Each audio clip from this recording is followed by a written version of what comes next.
so free.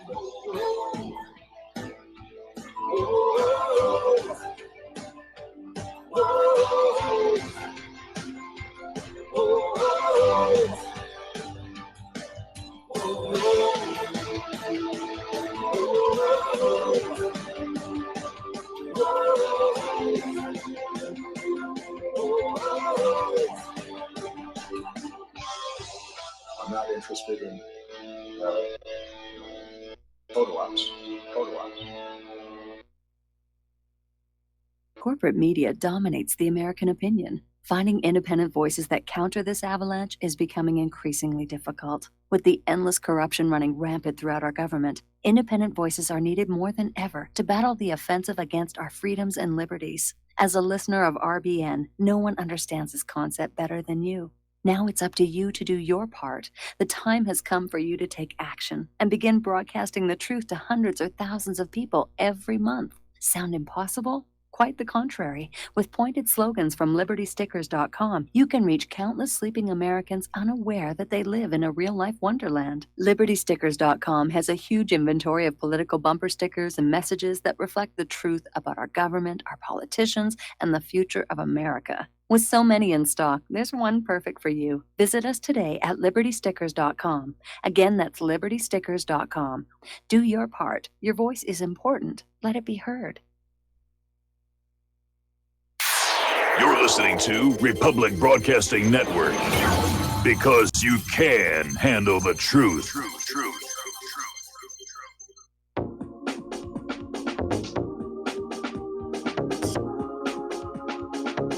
What really happened with your host, Mike Rivero, because World War III is a really bad idea. Here is your host, Michael Rivero. And aloha, America. Welcome to our show today. It's Tuesday, June 19th, 2018. Starting to get into the week here, and boy, there's a lot going on today. We've got a lot to talk about. I got plenty of talking points here, and let's get on into it. The phone lines are open, 800-313-9443, and Mike is in our control room ready to answer the phone, put you on the air with your comments and questions. Now, I've been getting a lot of emails from people saying that I really should start thinking about having more guests on the show, and you're absolutely right. And I'm just going to have to carve out the time to act as a show booker, but we do have two who are coming on next week, next Wednesday. Don Wiskin from Extendivite will be joining us again about his wonderful product. And on Thursday, Kenneth Amaduri will be joining us to talk about where artificial intelligence may be going. So we're going to start getting some guests on the show here, which means I can kick back and be lazy in hour number 3 of the program, just like on Friday when Claire is here. Anyway, let's get on into it. The hearings into the Inspector General's report cranked up again today, and they are getting rancorous. Trey Gowdy came on out and just scorched former FBI Director James Comey in this absolutely blistering opening statement. And at this point, it's obvious James Comey is going to be the sacrificial lamb. In order to protect the deep state behind him, Comey's the one who's going to go down. Not go to jail, but his career is pretty much going to be over inside the government. Meanwhile, Representative Elijah Cummings is coming back the other way, saying, I don't know why we're here. I mean, the investigation is over. Hillary was cleared of any wrongdoing, which is not true. She was not actually technically a subject of the FBI's investigation into the email server. The FBI and Department of Justice investigated the server, but not Hillary herself, which is kind of like investigating a gun, but not the person who pulled the trigger. Just to tell you where that's going. But Elijah Cummings was out there and tried to hijack the hearings to go into this whole situation about the separation of families down on the border, which tells us that the reason that this policy, which started under Obama, is all of a sudden a big controversy is the Democrats are desperate to distract from the IG report because they know it's looking really, really bad. So everybody's out there trying to score points. Another issue that came on up, as you know, one of the revelations of the IG report were that there were additional FBI agents, pardon me, who received all kinds of gifts from members of the corporate media in exchange for bits and pieces of information. And the IG report does not name these FBI agents, but now the members of these committees are saying they want to know who these agents are, because obviously it's a very serious situation when they're leaking this kind of information in exchange for tickets and meals and who knows what all else they got. But basically, there's an article over in sarahcarter.com talking about the display of a two-tier justice system in the FBI, Clinton, Trump investigations. And basically saying that had Horowitz not discovered the anti-Trump text between Peter Strzok and Lisa Page, they would still be investigating the Trump campaign. That's where the deep state wanted the focus. Trump, Trump, Trump, Trump, Trump. Forget about the Clinton Foundation. Forget about the email server. Pay no attention to that man behind the curtains. He's just there to send some poison keyboard texts. But there's a clear breakdown both at the FBI and the Department of Justice in the culture, the integrity, the system. And that is a serious, serious matter. Now, Horowitz has come on out and said that they've discovered there were 2 more agents and 1 attorney for whom they documented anti-Trump bias, and 2 of them may have worked on the Russia investigation or the Mueller investigations. Now, remember, when Mueller pulled together his team, they were all Democrats. They were all Clinton donors. There was absolutely no balance to maintain objectivity. Clearly, this was biased. This was a hatchet job from day one. And let's not forget the real takeaway from all of this.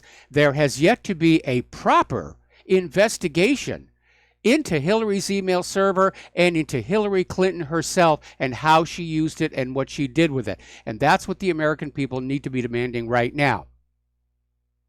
Clearly, there is something horrible being covered up here. We need to know what it is. I think I know what it is, obviously, but democracy can't survive with this much secrecy in government. It just doesn't work here. Now, something else that's come on out from the IG report is apparently during the 2016 campaign, a Clinton operative, Amanda Renteria, and Attorney General Loretta Lynch exchanged, quote, highly classified material, end quote, with each other in 2016. Whatever it is so secret that Michael Horowitz refused to talk about it during the Senate hearing. And said they would have to have a closed session or he'd get back to them. Now, the Amanda Renteria, or Renteria, I think it is, worked for U.S. Senators Dianne Feinstein and Debbie Stabenow, and she was hired as the Hillary campaign's Hispanic woman position on the campaign. Token Hispanic. But apparently something was going on between her and Attorney General Loretta Lynch involving highly classified documents of apparently a tremendously sensitive nature. Now, somebody did a flashback here reminding us all that Attorney General Loretta Lynch assured Amanda Renteria that she, meaning Loretta Lynch, would not let the FBI agents go too far in probing the former Secretary of State. Again, there's a cover-up there. And we probably ought to get the truth out. We're not getting it from the IG report. We're getting some of it. It's a limited hangout. They're admitting to some little crimes in order to basically say it's over. We don't need to look any further before they get to the really big crimes. All right, we're going to do a shout out to our Honor affiliates who are just now rejoining the network. And we're going to take a phone call from Andy in Texas. Aloha, Andy. Welcome to the show. What's on your mind? Well, hey, Mike, we're just idiots. You and I are monkeys in a cage.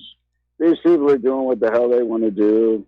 They're playing their game. They're doing what they want to do. This IG report is about as stupid. I mean, it's just more paint on the wall. It's the second coat of the paint on the wall. I mean, it's like frosting on a cake. Nobody's getting in trouble here.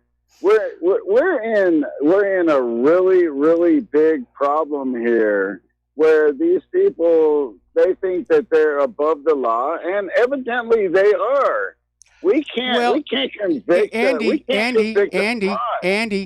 I hate to interrupt your fire hose of pessimism here, but every tyrant thinks they're above the law until they're told they're not above the law, such as Charles I or Louis XVI or Ceausescu. And I'm not recommending that course of action in this country, but there comes a time where their immunity, if you will, starts to run on out. Now, the value of the IG report and the hearings is not necessarily to get somebody thrown in jail, because you're right, they protect each other. They won't eat their own. If anybody goes to jail, it's going to be some lower down, throwaway minor clerk that they caught on some procedural error. They're probably going to put Manafort in jail. But the real value of this is that the American people are learning the true nature of this government. And as they listen to these hearings and they read all of this, they're coming to understand there is, in fact, a big secret behind the IG report, that it is a limited hangout. And they're going to start wondering what the heck has been going on. And of course, in the absence of any actual honest admissions by the government, we can let our imaginations run totally wild. And I've seen some pretty wild speculations out there about what's going on in the bowels of power, you know, with this John Podesta and Hillary Clinton and the rest of it. So I'm sorry you're not enthusiastic about what's going on, but I have to respectfully disagree with you. I think we're making progress. As long as you remember, the goal is to educate the public to the true nature of what our politicians are really like, to basically tear down that very carefully maintained illusion of integrity and honor and honesty that is cultivated by the politicians. And that's shredding. I mean, the polls are showing it. You know, U.S. trust and confidence in the government is at an all-time low. Well, absolutely. No, but I mean, just look at the 9/11 report and how we were all pushed to accept that. And most of us never even heard the 9/11 report. And now we're looking at this. I mean, this is a woman. I mean, this woman, this creature that we call Hillary Clinton, this woman should be brought to task. She should be thrown under the bus. And we still have to just continually go on day and day without this woman being prosecuted. And we know, those of us who know, and there's millions of us that know, yes, that this woman has done some terrible things to our nation, and to so see did her them husband. brush it under the table again with the IG report. Yeah, her husband is a rapist, a child molester. Let's go on the Lolita and whatever. Well, I mean, let's go back further than that. Bill Clinton held the door open while the CIA flooded this country with tons of cocaine, and who knows how many young lives were ruined by that. But don't take away George Herbert Walker Bush's part of that. Because yes, he was part of that as well. Head of the CIA who brought this stuff in. Yep. I mean, so we've got all of this criminal networks going on, Mike. We got all of this stuff going on, and nobody can touch it. Nobody wants to touch it. Nobody can touch it because everybody's blackmailed. And we're just sitting here. We have to just sit here and wait. Hopefully, I watch the news daily, listen to people like yourself. Hopefully, there's something great is going to come out. No, it's not. They're going to cover it up. It's all going to get covered. There's no prosecution of Hillary. There's no prosecution of Bill. There's no prosecution of the Bushes. There's no end to this 9/11 thing. There's nothing. They're going to cover it up. They're going to continue to cover it up because they can. Well, Andy, you need to pull back a little bit. What do you mean there's no end to 9/11? We know it was a false flag. End of story. Yeah, because the American people are no longer allowing the U.S. government to decide for them what is true and what is not. And the same thing is true for the current IG report. We know what's been going on in the back rooms, and we have a pretty good idea what Hillary Clinton was doing with that email server. We got a really good idea what she was doing with that so-called charitable foundation. And the government can go on denying and covering up, but all they're doing is continuing to undermine their credibility, which, as I said before, is at an all-time record low. And these hearings aren't really going to help the image of the federal government or the FBI or the Department of Justice, because when they come on out and they say, well, it was just this one time the FBI acted like this. No, of course not. Anybody who's my age remembers COINTELPRO and how the FBI really acts and what they really do. Anyway, Andy, thanks an awful lot for the phone call. We're going to let you go and switch over to Steve Elkins. Aloha, Steve. Thank you for waiting. What's on your mind? Well, when I first started reading about the Horowitz report, for some reason I haven't heard. The premise was originally, I thought, the premise was, why was she using an outside government server, the privatized server for government use? And that was the premise of the whole investigation. And I have yet to hear anybody say, well, that makes sense to me. Why was she using a private server with no oversight of government at all, which spells out, corruption, something that was illegal. Well, and, let's that should be talked about. Okay, the government actually does allow officials to use outside email for unclassified business, as long as those emails are eventually sent to their inside the government server's email account. It's a little bit of a loophole there. I think Obama actually tightened that up a little bit. The issue is the presence of classified information outside the classified systems. But as Horowitz is telling us now, the FBI and the Department of Justice investigations never asked that question. Why were you doing this? Probably because they didn't want the answer. And they literally, what the investigation was, it was very narrow. Unlike Robert Mueller, who's just all over the place trying to find anything he can, the FBI and Department of Justice investigation into Hillary Clinton's email server focused on the server and what information may have gone through it, and whether any of it was classified. And Hillary Clinton herself pointedly was not a subject of the investigation. Old Chinese proverb, never ask a question to which you do not want the answer. That's true. Last but least, if they're saying they don't know what actually went on with the server and everything and what was on the server, that would be an absolute lie, because we know the NSA has records and of everything that's being done on the net. So there is a trail to Hillary Clinton, which tells me if the NSA doesn't want to divulge what they really know on all the illegalities of this whole using a private server with government information on it, they're part of that deep state also then. The NSA is part of the deep state. Oh, there's no question about that, but don't forget when this investigation first started up, the NSA apparently, reportedly contacted then Director of the FBI, James Comey, and said, we've got all the emails, including everything that she deleted, and we're ready to send them over. And James Comey said, I'm not interested. And we're hearing from this IG report very clearly the decision to protect and exonerate, well, not exonerate, but to protect Hillary Clinton from prosecution was made before the investigation really got underway. You had Comey himself drafting a memo before the key witnesses were even interviewed, including Hillary herself. You've got Loretta Lynch reassuring this Amanda that she would restrain the FBI from investigating too deeply. So, yeah, the fix was in right from the beginning. And that's what the American people need to come to understand and deal with.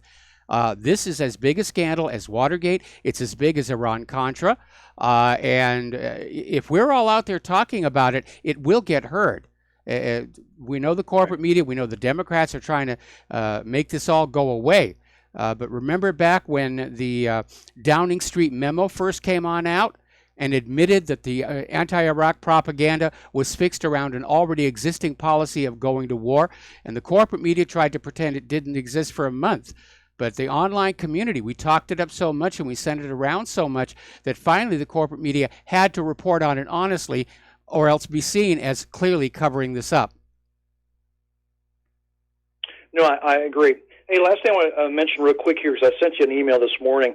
about Julian Assange. I'm not sure if his health is failing. He probably is because he's been cooped up there forever, but trading his asylum in for health care, it looks like. But I kind of wonder if Julian Assange is going to go down and have the same fate as Yasser Arafat, and they finally just poison him. I wouldn't be surprised that they can't get their hands on him, but he's got to eat. And sooner or later, we may hear of Julian Assange being found dead, poisoned. Of course, they'll say it was something else but we know the United States has already said, politicians have said they need to send an attack team, an assassin team to get this guy and get him out. So they would love him dead. They'd love him on trial, but of course their kangaroo court trial. But I think they want him dead too. So I would not be surprised he may have the same fate as Yasser Arafat. Well, he may, but he's been cut off from WikiLeaks for so long that his death, while to be regretted, wouldn't stop WikiLeaks one tiny bit. That's just the absolute hard reality. And WikiLeaks is spread out all over the globe, and they can't they can't shut it down. They can shut maybe one part down and go after the other. What I want to know is where the heck is Australia in all of this? Because technically Assange is still a citizen of Australia and entitled to Australian diplomatic intervention. But again, 6 years in that embassy, it really is too much. Don't you think it's a possibility? And we know Mike, from Cuba how the U.S. government loves to carry a grudge. Yeah. Don't you think it's a possibility, Mike, that someone would label WikiLeaks a terrorist organization to shut the money down? And of course, you couldn't, donate money to a terrorist organization. Try that route of cutting off the money to WikiLeaks. All right, stay on the line. I'm going to come back to you after this commercial break. I want to respond to that.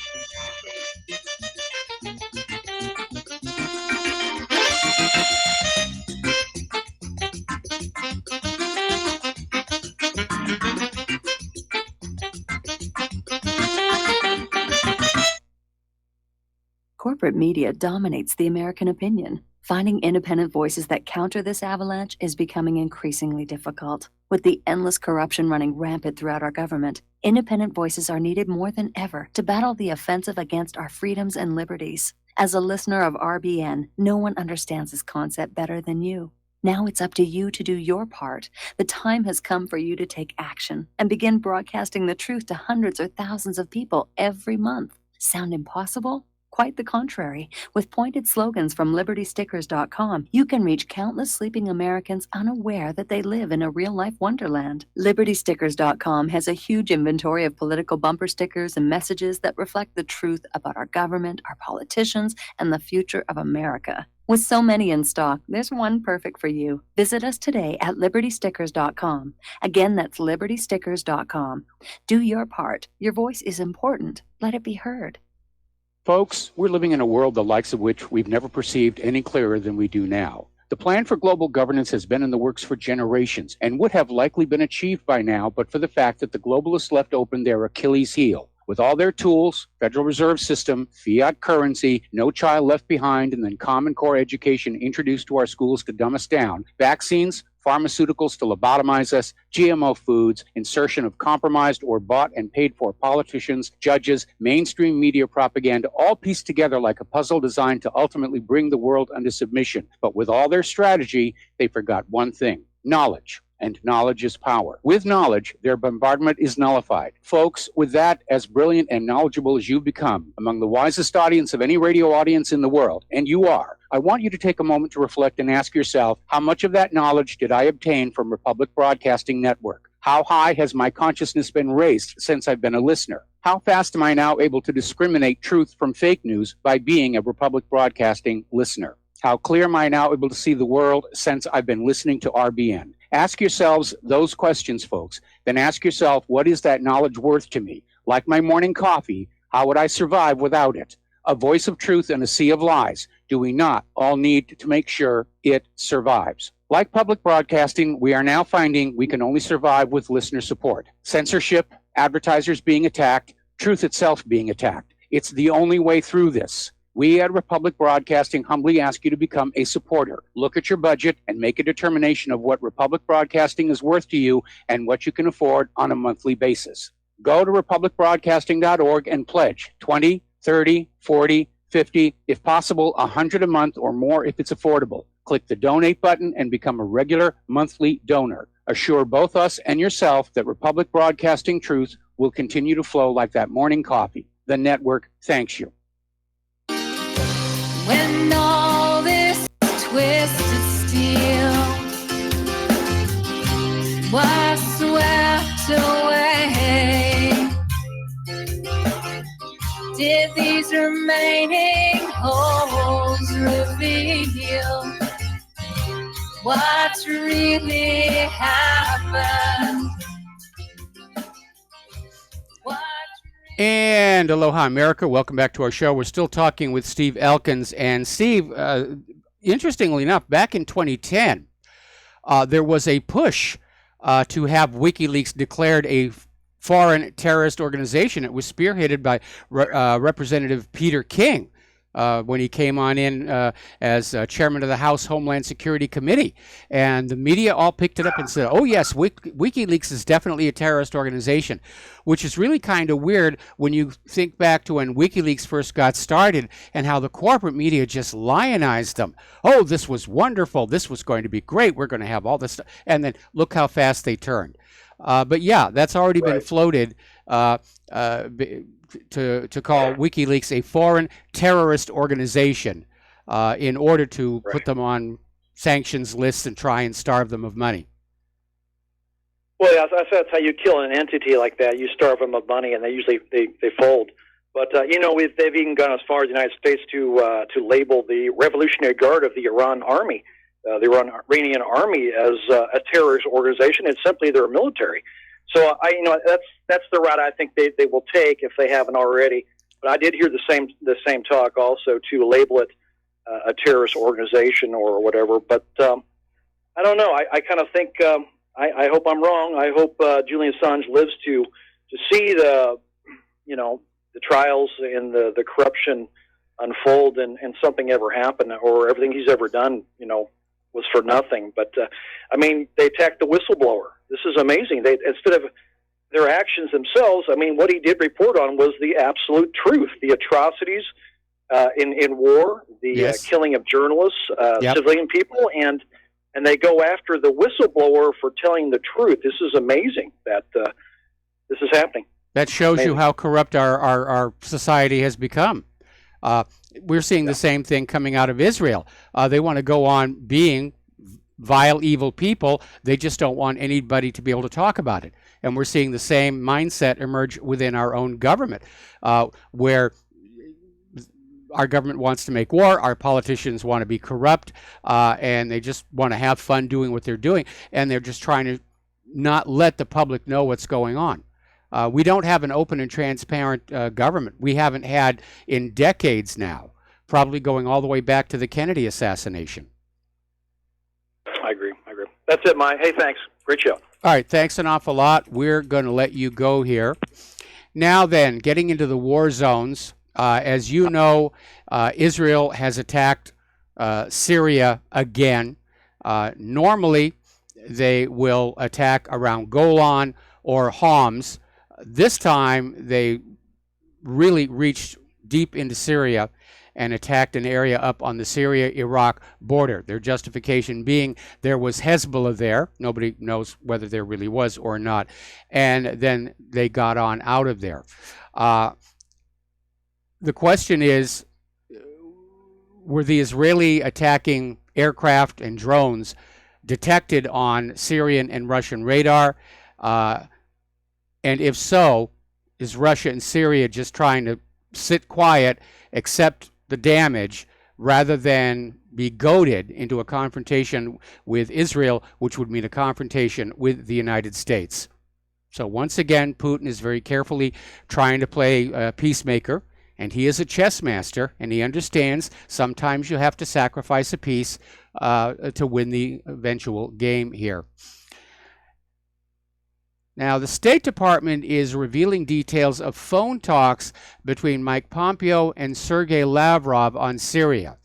So this is probably preparatory to Trump's meeting with Putin in July, where I'm sure that what Mike Pompeo is saying is Russia's get out, And I'm sure what Lavrov is saying, we're here by invitation and permission of the government, and you are not.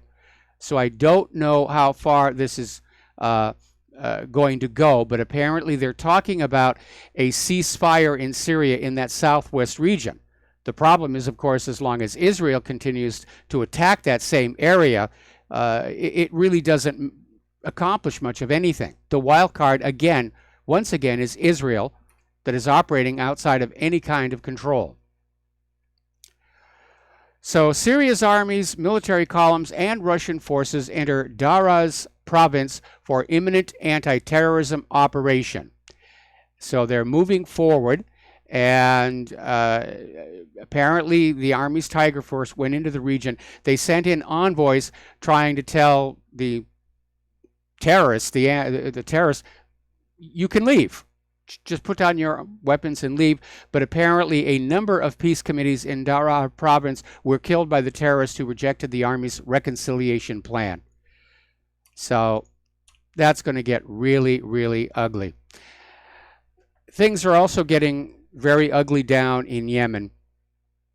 And Yemen's Navy has succeeded in capturing a French vessel laden with foreign mercenaries. The motor yacht Jehol 2 off the coast of Hodeida on Saturday, and they gave no further details. More about Yemen when we come back from these words from our sponsors.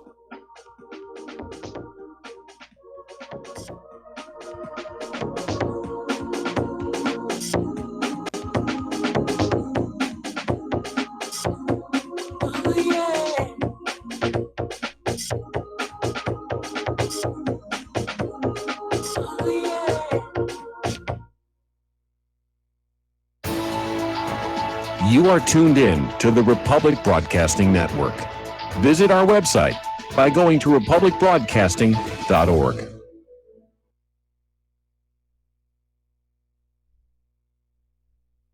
Homeowners, are you in foreclosure, expecting to be served with a foreclosure lawsuit, or suspect your lender has coerced you into an illegal mortgage transaction?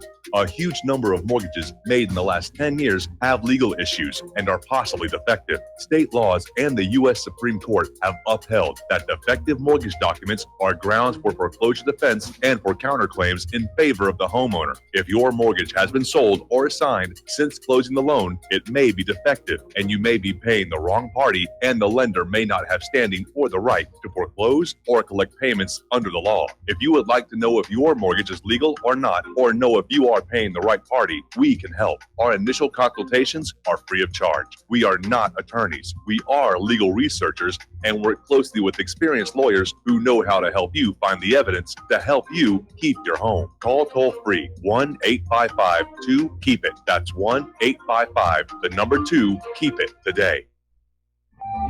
Did you know that neither the American Medical Association nor the American Bar Association were established to benefit the American people? Have you recognized that in our country, healthcare has little to do with health, and that our court system has nothing to do with justice? The priests of both medicine and law have been incentivized to implement a dark agenda on behalf of the Bilderbergers and their ilk. To protect ourselves and our progeny, we need to take a much closer look at how these two giant industries really work. Join me, Al Whitney, on In Defense of Humanity, Saturdays at 7 p.m. Central, as we expose the matrix and learn how not to consent to our own destruction. Without the right accessories, any guy can be off the mark. Whether you've invested thousands in your arsenal or you own a single trusted firearm, a visit to AROutfitting.com is in order. It's one of the finest online selections of tactical optics and AR parts and add-ons, like EOTech, quick target acquisition with no peripheral loss. Browse the full range of Nikon scopes and binoculars. AROutfitting.com can illuminate your world with Streamlight gun-mounted lights from keychain to large handhelds up to 1,100 lumens. Find some stability with Battenfield Tactical Bipods. AirOutfitting.com has CMMG gun parts, barrels, assemblies, handguards, part kits, and more, plus mag-full clips and magazines. I know I've got you excited, so take a breath. Head to aroutfitting.com. The site's super easy to navigate and features a ton of technical info, including links to manuals. We also welcome vendor and manufacturer inquiries. Remember, if you don't see it, we can get it at aroutfitting.com. We the people, in order to form a more perfect union, establish justice, ensure domestic tranquility, provide for the common defense, promote the general welfare, and secure the blessings of liberty. And aloha, America. Welcome back to our show here. And getting back into the news, we're talking about what's going on down in Yemen. And Yemen scored a victory by capturing this French vessel loaded with these foreign mercenaries. I don't know if this is the same one that was hit with the missile fire, which another report said had sunk. But they're putting up a good fight. Unfortunately, they're losing. And apparently, Saudi Arabia has bombed the Hodeidah airport. They're now in control of it. And at this point, they're starting to issue an ultimatum that the Houthi surrender immediately, or the Saudis are just going to start killing everybody in Hodeidah. Men, women, children, cats, dogs, goldfish. Now, of course, in the corporate media, the Houthi are always described as rebels. They're not. They are the government of Yemen. They're just not the government of Yemen the U.S. approves of. Therefore, they are rebels. But that could turn into yet another major humanitarian disaster. It's already a humanitarian disaster. Saudi Arabia is following a policy of scorched earth. Everything destroyed, no food, no water, everybody starving to death. Cholera completely out of control. Oh, and oops, sorry, we bombed the cholera treatment center. Our bad. Israel warplanes have bombed Gaza yet again. They're saying that it's in response to the protesters flying burning kites, which are being lofted into the air and released to try and set fire to Israeli farmlands, which is obviously something they're rather reckless to do. Maybe these are Israeli agent provocateurs doing it so that Israel can go on bombing and killing, because Israel lives by the false flag. Remember the motto of the Mossad: by way of deception, thou shalt do war. And Israel has been caught before faking attacks against itself to justify aggression. Those people living in Gaza, I mean, it's a giant open-air prison. They're being kept on a starvation diet, and now they're simply being used as a shooting gallery by the snipers. The Red Cross has finally stepped on in and said that Israel's use of live fire in Gaza is triggering an unprecedented crisis, and that is certainly true. The hospitals in Gaza are completely overwhelmed. They're out of supplies, and they really can't treat the wounds coming from these butterfly bullets. And Israel will not allow the people who've been shot with these butterfly bullets to go over to the better hospitals in the West Bank. And so the only solution the hospitals in Gaza have is amputation. They're creating a generation of disabled. Meanwhile, the army has opened fire on shepherds in Gaza. Now, these shepherds were hundreds of meters away from the border fence. They were nowhere near the fence. And the soldiers are still shooting at them. And the soldiers said, well, they turned toward the fence. Well, if you're inside a cage, no matter which way you're walking, you're going to be facing the bars. And these are shepherds. They got to go where the sheep are going. But the idea this idea that somebody is a threat to Israel just by being close to the border, and in this case we're talking hundreds of meters, it's ridiculous. They're just out there on a killing rampage. Now, up in the European Union, they're funding a project to prosecute Israel Defense Forces officers for committing violations against the Palestinian civilians, according to Israel Hayom, which quotes a local human rights organization. Now, the pro-Israel group NGO Monitor says that the funding and performance of non-governmental organizations which keep an eye on violations committed by the IDF. So there are organizations out there that are trying to find a way to move forward. The issue is having standing in court. Now, obviously, Palestine, Hamas specifically, is up at the International Criminal Court trying to file war crimes charges against the Israeli leadership that has ordered this barbaric treatment. Israel is now up there trying to say that Palestine doesn't really meet the legal definition of a state in order to basically deny them standing. But some of these other human rights organizations, they do have standing, and they cannot be stopped from filing charges at the ICC. Like I said, Israel stepped over a very bloody line with that Monday massacre. It's like the Amritsar massacre over there in India.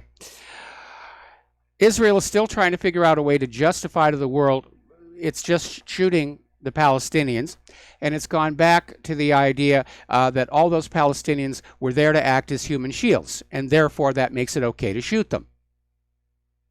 They're thrashing around. Israel's got a public relations nightmare on their hands. They can't find anything that's going to get traction. The eyes of the world are open, and they're looking what Israel is doing in Gaza.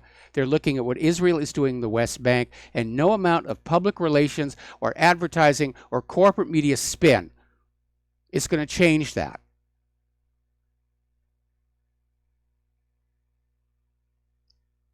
So apparently there's yet another village in the occupied West Bank, and an Israeli high court has just authorized the demolition of the entire village anytime the government sees fit.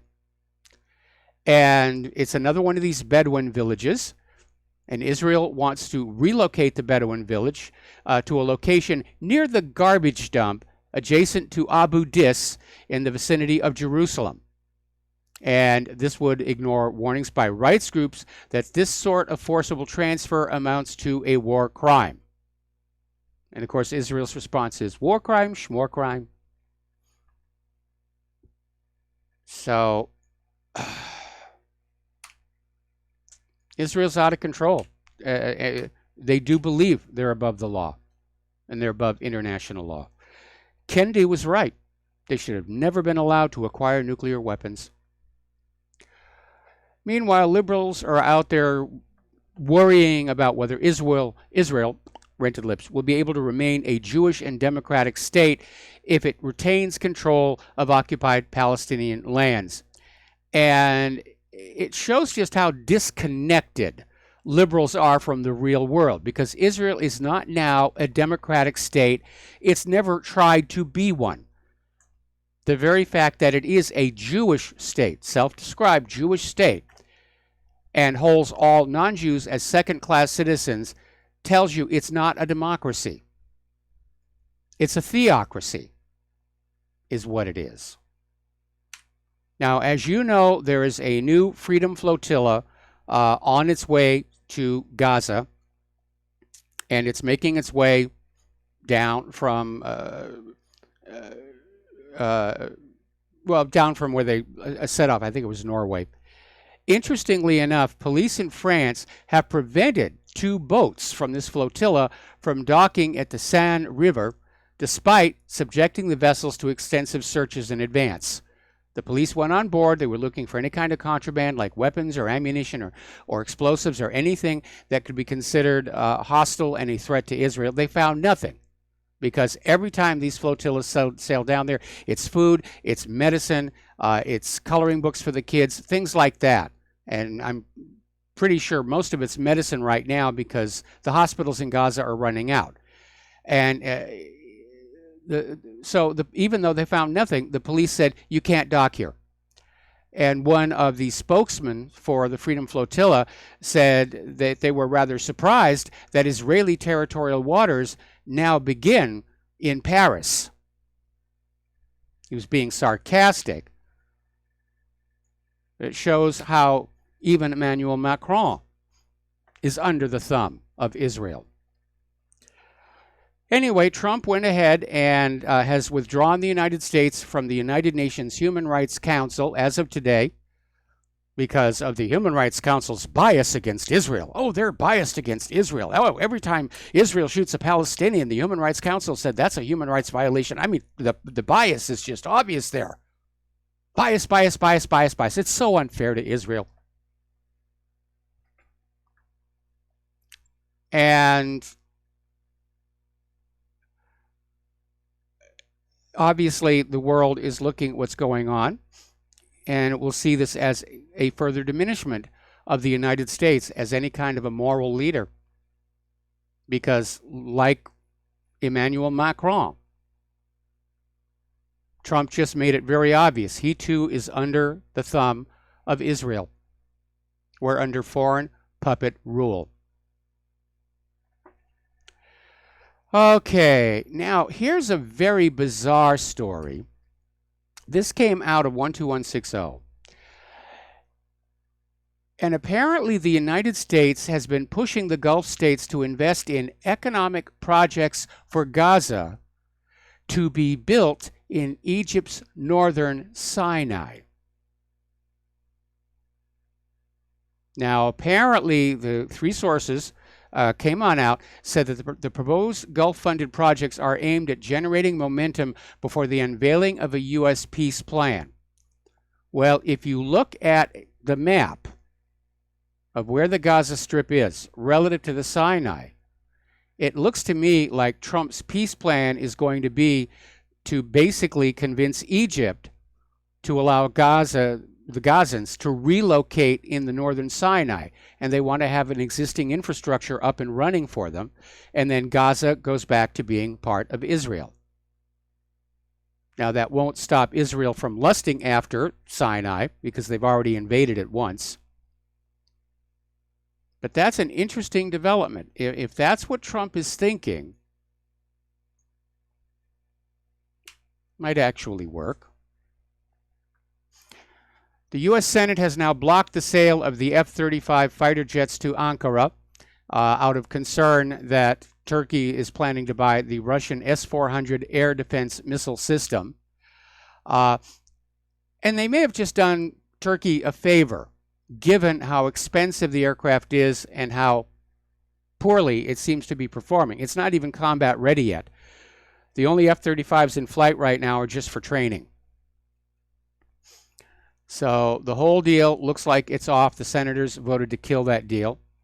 And Turkey had been planning on buying 100 of those, but now that deal is off.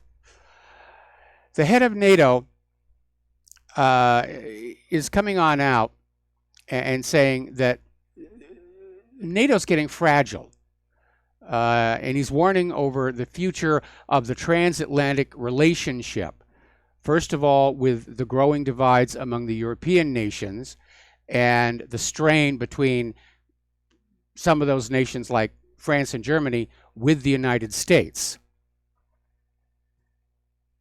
And he's pointing the finger at Donald Trump for being a little too nationalistic and forgetting that NATO is supposed to be a collection of nations engaged in mutual defense, except it hasn't really had that role for quite a long time. It's become an attack dog. A little bit of good news over in Korea. The United States and South Korea have now officially canceled the major war game that was planned for August. So that part is backing on down. And now the Pentagon and Defense Department have received their orders, and they're moving forward on that. North Korea has now offered to sweeten the deal to move the agreement forward by abandoning a key weapon. And it's not nuclear weapons, it's not chemical weapons, it's not biological weapons, and it's not the long-range missiles. Remember, North Korea has just thousands of massive artillery guns hidden in hardened shelters among the hills and mountains right along that demilitarized zone. And it was estimated that had war actually broken out between the Koreas, the artillery batteries could literally kill tens of thousands of people in Seoul every hour. And so Kim Jong-un is saying, you know, it might be time to shut that part of it down. I know where he's going with this and why he's not concerned about losing his weapons of deterrence. He and Moon Jae-in are rapidly moving toward reunification. In fact, the two Koreas have agreed to march together under a unified peninsula flag and form combined teams to compete in the next Asian Games. So that's where they're going. Now, you know the United States is going to try and find some way to wreck that. The U.S. doesn't want the Koreas reunified. But that's where Kim Jong-un and Moon Jae-in are going. And that removal of the artillery, that was a message more to South Korea than it was to the United States. Kim Jong-un is back up in Beijing for a 2-day visit. It's all hush-hush. Nobody knows what's being discussed. But this is, I think, his third meeting up there in Beijing so far this year. A lot of stuff going on here. Now, South Korea is holding their own war games to defend against what they call island attack. And this apparently has caused Japan a great deal of upset because a long history of enmity between Korea and Japan. If you study the history, it goes back a very, very long way. And so South Korea is now wargaming, and Japan is seeing it as a provocation here. Down in Colombia, they just had their elections, and the far right wins the presidency. It's being described as a frightening result. And this article is painting it all as negative, saying that it's going to take Colombia back to civil war and internal repression with the help of the U.S. and other conservative governments.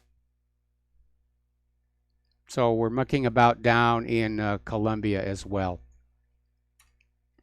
Do you realize how much strife around the globe is a direct result of the U.S. going into other people's countries and just messing around with their governments, imposing dictators, secret police, death squads? Horrible thing. All right, we're coming up here on another commercial break, and we'll be right back after these few words.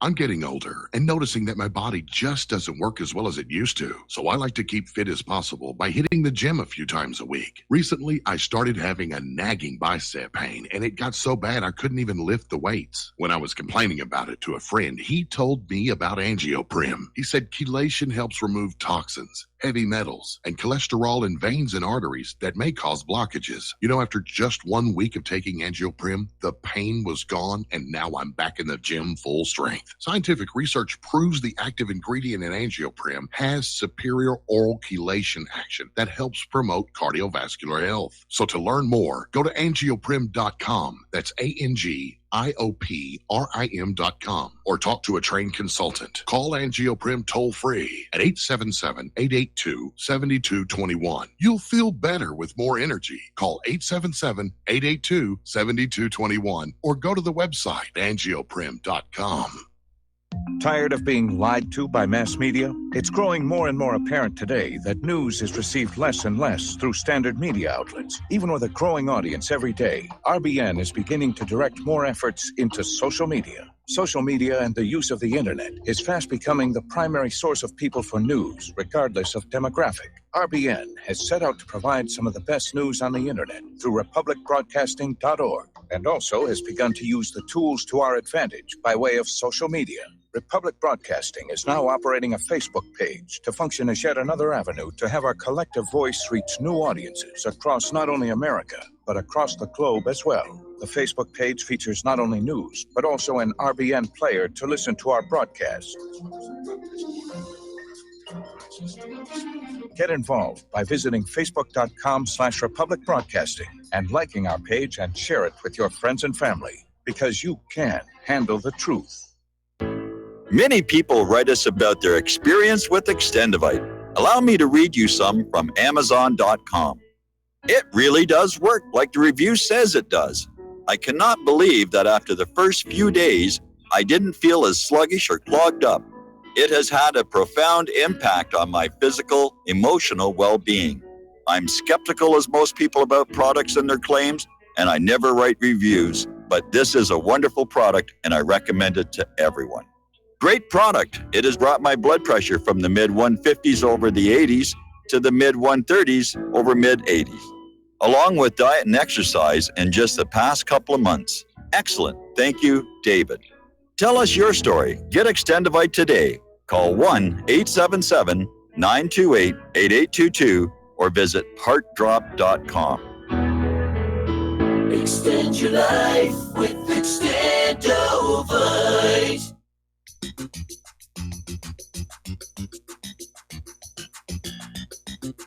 Welcome to What Really Happened Radio. Visit us online at whatreallyhappened.com. And now, set your eyes on the future and let's consider what really happened. And aloha, America. Welcome back to our show here. We're still talking about the wars. And I remember when I was young, which was a long time ago, sadly, the Republicans were considered the party of war, and the Democrats were considered the party of peace.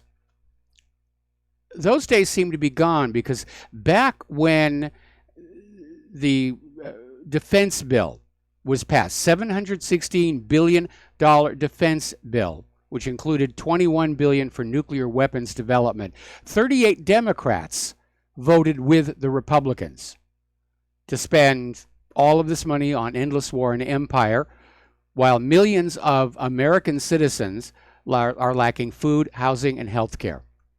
We're in a wartime economy. They don't want to admit it, but that's exactly what a wartime economy is. Everything goes to the war. Everything goes to the war. People are starving. Too bad. There's a war on. Infrastructure falling apart. Too bad. There's a war on. Now, as you know, Donald Trump came on out with an announcement that he wants to develop a space force. He wants to project U.S. military might into outer space. And he says this is going to be the 6th branch of the military, which was a surprise to me. I thought it would be the 5th, because I'm familiar with 4: Army, Navy, Air Force, Marines. I don't know what he thinks the 5th one is that he skips over to get to the Space Force, but that's another matter entirely. And Moscow, of course, has come on back, warning the United States against deploying weapons of mass destruction in space, and says that they would have to have a tough response. Now, as you know, the big concern is if a weapon of mass destruction is up there, it could come down entirely by accident. It could be hacked because it's up there in the sky, and anybody with a suitable satellite dish that can crack the codes could bring that thing down. But I'm opposed to war in outer space, and I've explained this before, because it could turn low Earth orbit into this shrapnel-filled minefield that would literally imprison us on our own planet for the next century before it all fell out of the sky. I mean, there's still stuff up there from the dawn of the space program. The Explorer 1, I think, is still up there. So if we start shooting each other's satellites, there's going to be all this debris flying around at right angles. It'll be a cascade. There'll be just this huge cloud of debris. surrounding our planet. It will end commercial space flight. We're not even going to be able to get geosync satellites up there. There goes your MTV. This is a very, very reckless way to go. But unfortunately, when you have a war going, nobody's thinking long-term consequences. It's win now, and we don't care what happens down the road, which is why we've got all these drums full of leftover chemical weapons and ammunition just piled up all over the place, including right off our shore here. Okay, there's our music. We're going to take a break for station identification. We'll be back with hour number 2 after these few words.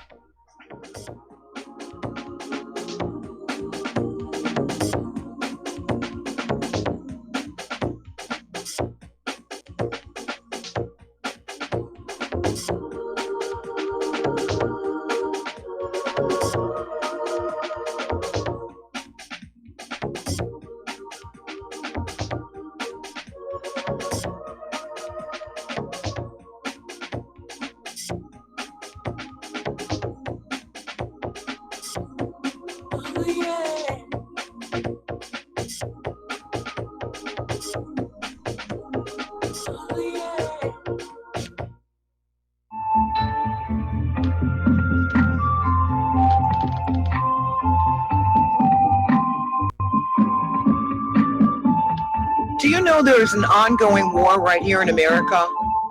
Are you aware that U.S. citizens have been classified as enemies of the state since 1933? Have you recognized that our entire government is really a vast network of interlocking corporations engaged in commerce?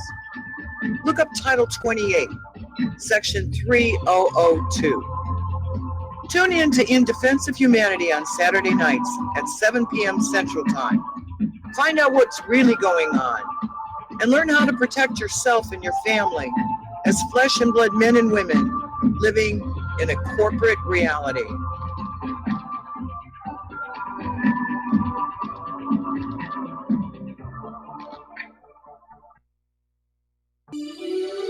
This is RBN, the Republic Broadcasting Network.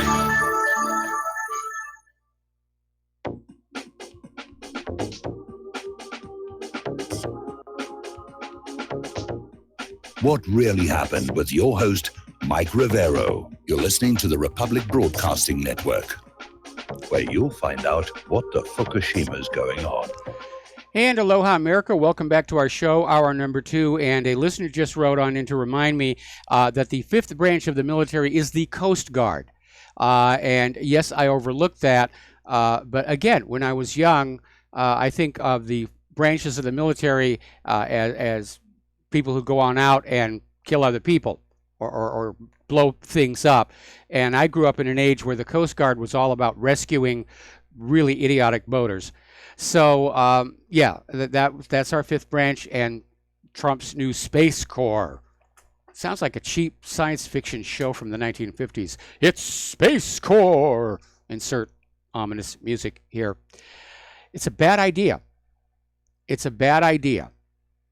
Trump is going to reignite the space race, and the only good that would come out of it would be the technological fallout, which could really stimulate our industry, our technology, our manufacturing.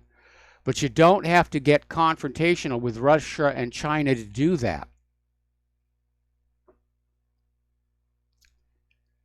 Now, interesting little story has surfaced. Do you remember all the way back in 2015, there was this terror attack at the Bataclan Concert Hall in Paris? And a lot of people were wondering, how did these terrorists get these guns in France, which has got extremely tight gun control? And how were they able to get on in there and cause all this damage and all this bloodshed? It was very spectacular. It was, we've got to ban guns. We've got to have more security. We've got to do this. We've got to do that. Well, it turns out that a group of survivors and families of the victims have filed a lawsuit against the government of France because apparently there was an anti-terror unit stationed there the whole time. 8 soldiers from the Sentinel anti-terror patrol, armed with assault rifles, were outside the concert hall while the massacre was taking place, and they were told by the superiors, do not intervene. Shades of Parkland, as it were. Another story out of Zero Hedge. We're getting into a situation right now as more and more of Obama's faults as president are being dragged into the light. The latest corporate media spin is, well, yes, Obama lied, but really Trump lies much more than he does. So they're trying to do this thing about who lies more.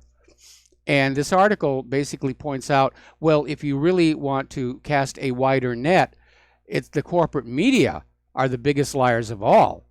And they make both Obama and Trump look like choir boys in comparison. All right, we're going to take a phone call now from Dustin in New Jersey. Aloha, Dustin. Welcome to the show. What's on your mind? Yeah, Mike, I want to talk about the economy, but did you hear breaking news that supposedly Peter Strzok has been fired? No, I hadn't heard that, but wasn't he supposed to testify before the Senate hearing? Yeah, so I don't know what's going on. Mike, you know, the whole system's just got to come down. I mean, it's like, I never see, I mean, this has been going on for a long time, so we haven't seen it because we haven't been paying attention. You know, I mean, I know you have, but I mean, this has been going on a lot longer than we've been alive. Yeah. You know, but with all the internet and the information coming, I mean, you see what's been going on for all these years. You know, it's disgraceful. I mean, these people are all garbage. You know, I mean, there ain't nothing good about any of these people. You know, they all got dirty laundry, you know, and they're all just dirty. I don't know. Well, I'm looking at a web search here, and of course it includes when Strzok was fired from the Mueller probe, but all I can find is a story at Town Hall saying that, asking, is he about to be fired? It's not confirming yet that he has been fired, but of course the web is always a few minutes behind the corporate media, and I'm not seeing it on Fox, and obviously I can't follow the breaking news while I'm doing the radio show. Yeah, there was like BNL, whatever site, so we'll just wait till, I guess, an hour or so, and we'll find out. Hey, Mike, with the economy, you had I don't remember his name, he called in, he listed all the names of all the businesses closing. I mean, the reason why they're all closing is because nobody's got any money to buy stuff. 2008 was it. We're a dead economy now. We're just basically on life support by them printing money out of thin air.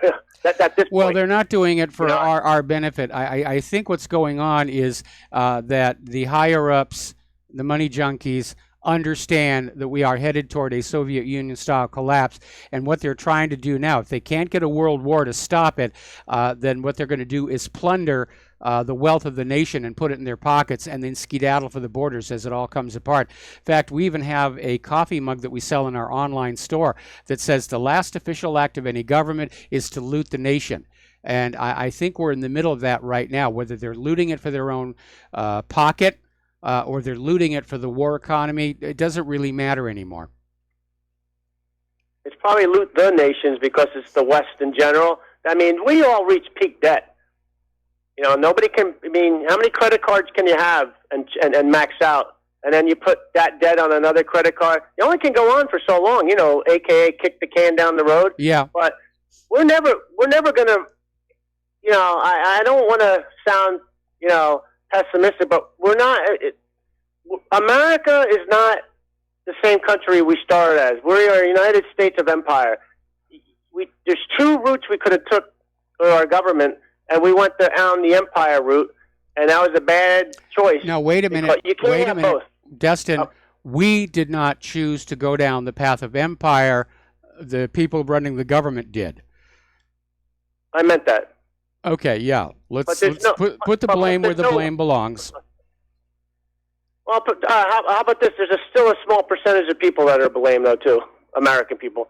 A small percentage. There are more people woken up now. But, Mike, I don't think there's no way to fix this now. You know what I mean? No, there never was. There never was. Under private central banking, you can never pay off the total aggregate debt. It is impossible. And the private central bankers use that debt to control the nation, to control the people, and to transfer the hard assets of the nation, meaning the land, the houses, the factories, everything, into their own pockets. And when it all comes crashing down, they're going to have all the physical assets of the nation. It's all going to be called privatization. They're going to have the bridges, the rail lines, the airports, and we, the American people, are going to be stuck with these piles and piles of paper with colored ink all over them. That's all we're going to be left for 200 years of labor building this country. And Mike, I don't know how much time I left, but I watched YouTube videos of them galvanizing steel in like other countries, and there's hardly anybody working there. It's like all automated, and they're like, where are all these people going to go that work? Yeah, that did work. You know, like everything's going to be, you know, is becoming more, you know, automated, and you know, there's not going to be a need for 20 people to work on automated machines. You'll need 1 or 2 or 3. Well, where's the other 7? I feel sorry for the kids who went to college, Mike. You know, the time you get out of college, what you went to college for is irrelevant. It's irrelevant. The jobs are just not there. And as I've been saying repeatedly, it is a very short-sighted policy that's going to end in disaster. Because if ordinary people are not able to trade their labor for decent wages and salaries, then the consumer economy will collapse. And that will bring with it manufacturing and distribution. And we're already starting to see it with all these retail closures. And yet the money junkies can't let go of this idea of squeezing another penny of profit out of their companies by firing their employees and replacing them with machines. And then I just want people to leave with this thought. 500 stores, 400 stores, times how many people? That's a lot of people. Yes. You know, not one person per store. You know, it's multiple, you know, 30, 50, 100, 200. I mean, thousands, you know, I mean, it adds up. And we're in bad shape. I mean, the government's not going to tell you and the media's not going to tell you, but, you know, you tell us, and a lot of the listeners who call in, like myself and others, who know what's going on. All right, thanks, Mike. Have a good show. All right, thanks an awful lot. We're going to let you go, and we're going to do a shout-out now to our on-air affiliates. And I did just locate a tweet where apparently Peter Strzok was escorted out of the FBI building. No, wait a minute. That's back on Friday. So apparently he's been in human resources since he was dismissed from the Mueller team, but apparently he was escorted out of the FBI building last Friday, and we're just now getting word of that. Now, is this retaliation for his willingness to testify? I don't know, but it feels like things are getting very, very tense. And all I can tell you, Peter, stay out of Fort Marcy Park, stay out of small aircraft. Okay. Over at Samantha Bee's Full Frontal, they're struggling to regain advertisers after the attack on Ivanka Trump, and it was uncalled for and inappropriate. And it seems to be a trend among liberals now to just try and outdo each other for vileness and disrespect. And even obscenity within the limits of FCC controls on broadcasts. And you can't have a reasonable discussion that way. But then apparently liberals can't win the arguments on the facts and the logic. So it's just shout everybody else down, keep them silent so that only their side of the debate gets out there. But her attack on Ivanka Trump was wholly inappropriate. Just like, what's her name, Griffin, going after the First Lady over the immigration. Melania had a very calm, well-thought-out response to what was going on. Kathy Griffin just went on out with profanity. All right, let's talk about the economic news. It has been a bad day on the stock market. At one point, the Dow was down 400 points based on the fears of an escalating trade war. Let's see what it ended at. They got it back up to 287, but that's definitely not a good day on the Dow. So The trade war fears are escalating. People don't know where this is going to end. And the stock markets are now in negative territory for the year and on track for the 6th straight decline. This keeps up, there's going to be a bit of a panic at that point. So Donald Trump threatened Monday to impose tariffs on an additional $200 billion worth of Chinese goods if Beijing follows through with its promise to retaliate against a previous round of U.S. tariffs. So now it's like a ping pong game. Tariff, tariff, tariff, tariff, tariff, tariff, tariff. And that's got everybody nervous. And it's around the world, not just here in the U.S. The Shanghai plunged 3.2%. It's below 3,000 for the first time in 2 years. Story coming out of SHTFplan.com, why America's trade war with China will be absolutely crippling for the U.S. economy. This is coming from Mike Snyder. And they're saying that Trump has basically fired a shot across the bow of China, and it could escalate out of control here. There have already been a couple of back and forths on this, just ramping this up to the point where trade between the U.S. and China could cease entirely. And right now, because we don't really have a lot of domestic manufacturing, we need their products more than they need ours. Here are the 6 ways China could retaliate in a trade war with the U.S. China could de-escalate tensions by presenting a list of actions it will follow to reduce its significant trade deficits in services with the United States. That would be the wise and prudent thing to do. Possibility 2, China will likely launch an economic subsidy for its economy in the form of further easing in financial conditions to offset any potential trade drag. Possibility 3, China could unleash differential treatment of local enterprises, as some have suggested. Beijing could simply opt not apply its market access liberalization policy that they recently announced. Possibility 4, China could also choose a diplomatic retaliation and order Kim Jong-un to scuttle the recent agreement North Korea signed with the U.S., humiliating Trump by showing that it was Beijing all along who made the U.S.-North Korea summit possible and successful. Possibility 5, China could pick an aggressive route, and instead of a mild appreciation, it could aggressively pursue a weaker yuan to boost trade competitiveness with, which is ironically is the catalyst behind much of the Trump administration's animosity toward China. Possibility 6, China could pick the nuclear option and gradually, or worse, suddenly liquidate its treasury holdings. And this is a long-running worry by markets given China's holding of $1.2 trillion in treasury holdings. That is a potent threat given the fact that Russia just dumped half of their U.S. treasuries. And a lot of countries are dumping their U.S. treasuries. Where are they going? Well, I'm sure over at the Federal Reserve, they're just creating money out of thin air and they're buying back those treasury bonds. The only problem with that is increasing the total supply of U.S. dollars in circulation. That is inflationary, and they're not going to be able to keep that under wraps for very much longer, not when you're talking $1 trillion a pop.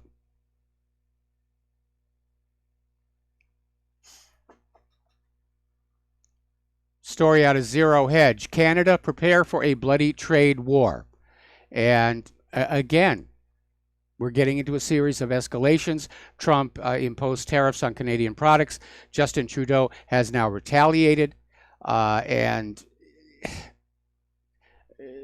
their economy took a hit. Everybody is just being thrown by this.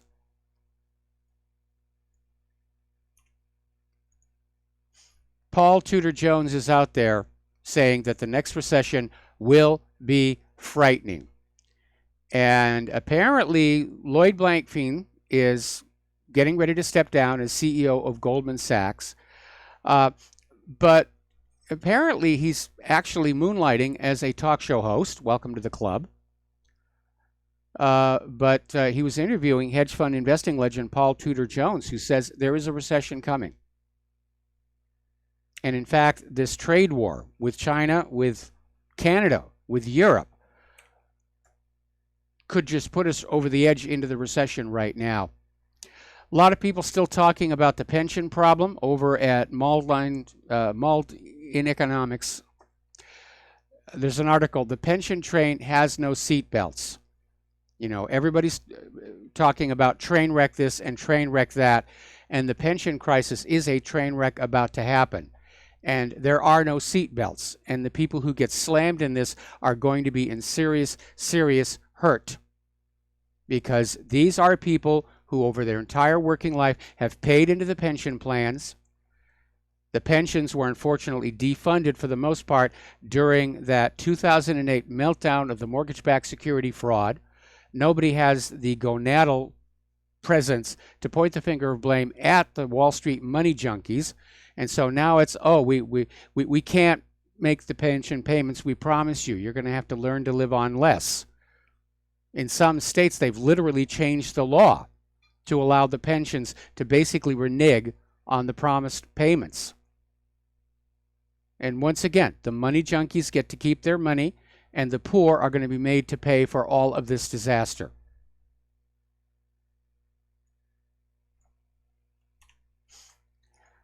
Having learned nothing from 2008, investors are apparently buying more junk-rated bonds backed by subprime auto loans. They didn't learn anything from the subprime mortgages. Why should they? The damage from that was also dumped on the American people with TARP and quantitative easing and bailout this and bailout that. Because that's the way the economy has worked in this country, going all the way back to the S&L meltdown. The rich get to keep their money, and the losses are transferred to the people. We'll be right back.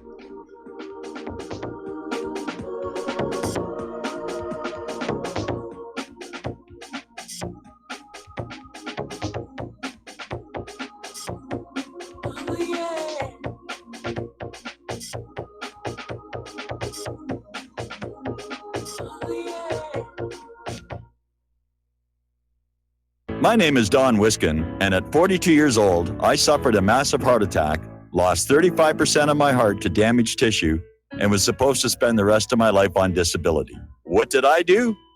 I took Extendivite, a garlic and cayenne mix of 7 herbs which rebuilt my heart and back my life.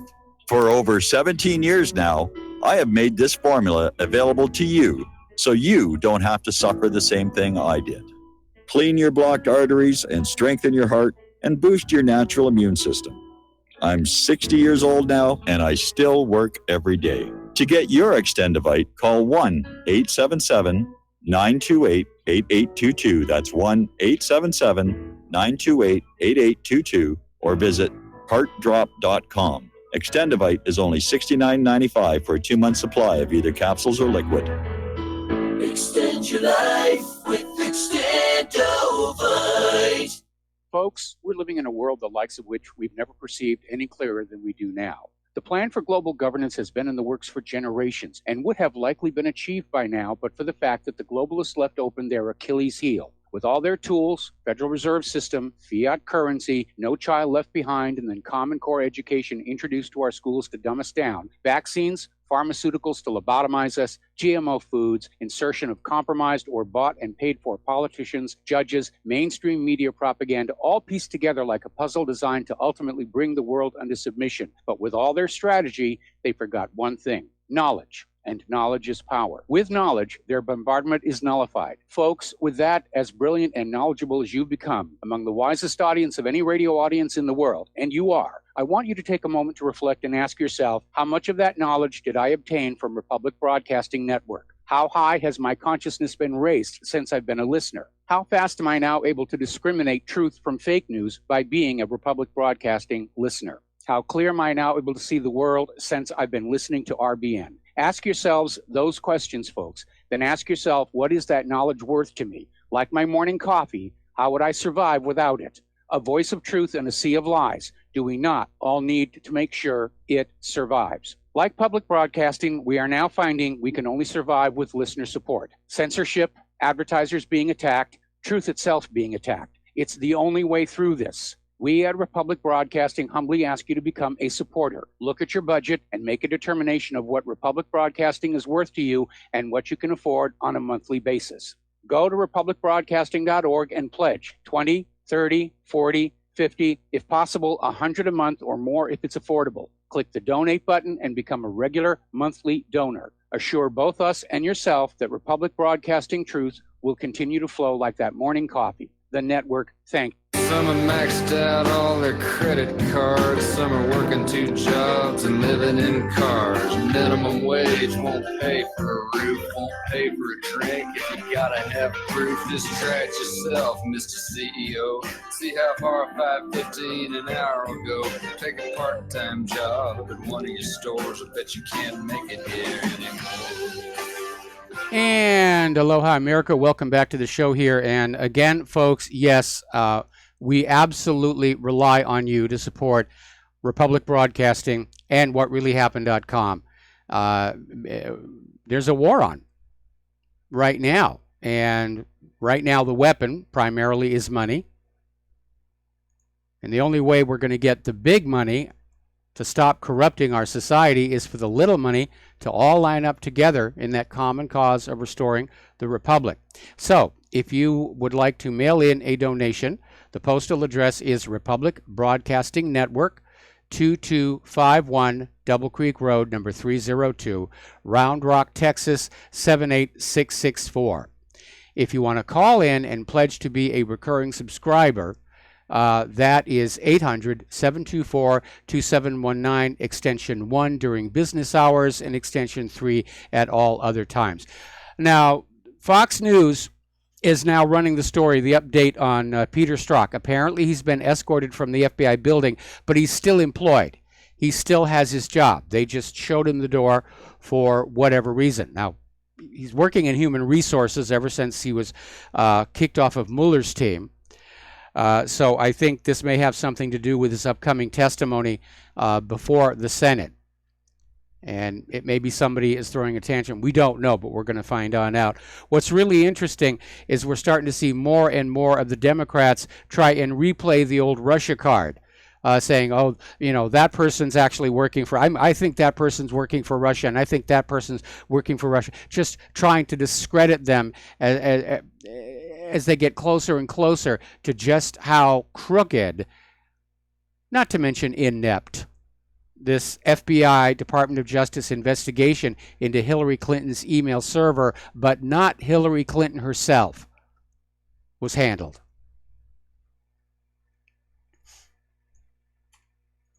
Like I said earlier in the show, that's like investigating a gun, but not investigating the person who pulled the trigger. Does that make any sense at all?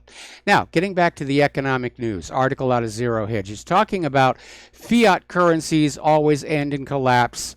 Yes. There has never been a time in history where fiat currency lasted. Money comes in 2 forms. There's money with intrinsic, inherent value that everybody recognizes, whether it's cows, beads, seashells, all kinds of stuff. Silver coins, gold coins, obviously. Now, paper currency originally, when this country started, wasn't the money. It was a claim check for the money, which was the silver and gold coin.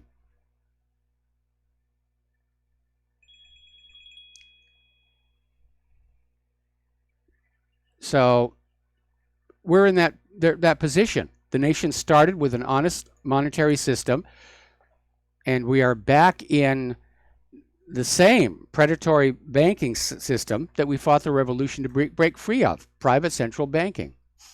Now, Russia and India are ditching the dollar in their military deals. They do. India buys a lot of Russia's weapons, and they've been using the dollar. They're moving away from the dollar right now. And this is something like $2 billion in weapons deal between India and Russia have been impacted as a result of the recent U.S. sanctions. The payments are getting stuck. And so Russia and India are saying, that's okay, we'll just use a different currency that the U.S. can't interfere with. So after several rounds of consultations, they have set up a rupee-ruble transfer pegged to the exchange rate of an international currency. And the foreign currency they're going to use as the benchmark is probably going to be the Singapore dollar, not the U.S. dollar. Over at Tesla, they're having more problems. As you know, they've been falling behind in production. And they had a fire a while ago that slowed them down. And now they've had another one. It apparently happened on Sunday night. And now Elon Musk is out there saying he thinks it's corporate sabotage. And they think they've identified who the saboteur might be. All he's saying is it's a he. Now, whether he's really the victim of corporate sabotage, which is not unknown in the United States, or whether he's just making excuses again, we don't know. But I can imagine he's got to be feeling the stress right now. And it really is a shame because in theory, the cars are really good. They look really good. And I'm in agreement. The electric car is the wave of the future. There's no question about that. And once again, a reminder that back in 1995, Congress passed the Congressional Accountability Act, which directed the U.S. Treasury to make payments to victims of congressional sexual harassment, meaning you are footing the bill for these randy Congress critters' misbehavior in the halls of Congress. All right, we're going to take another break for commercials, and we'll be back after these few words.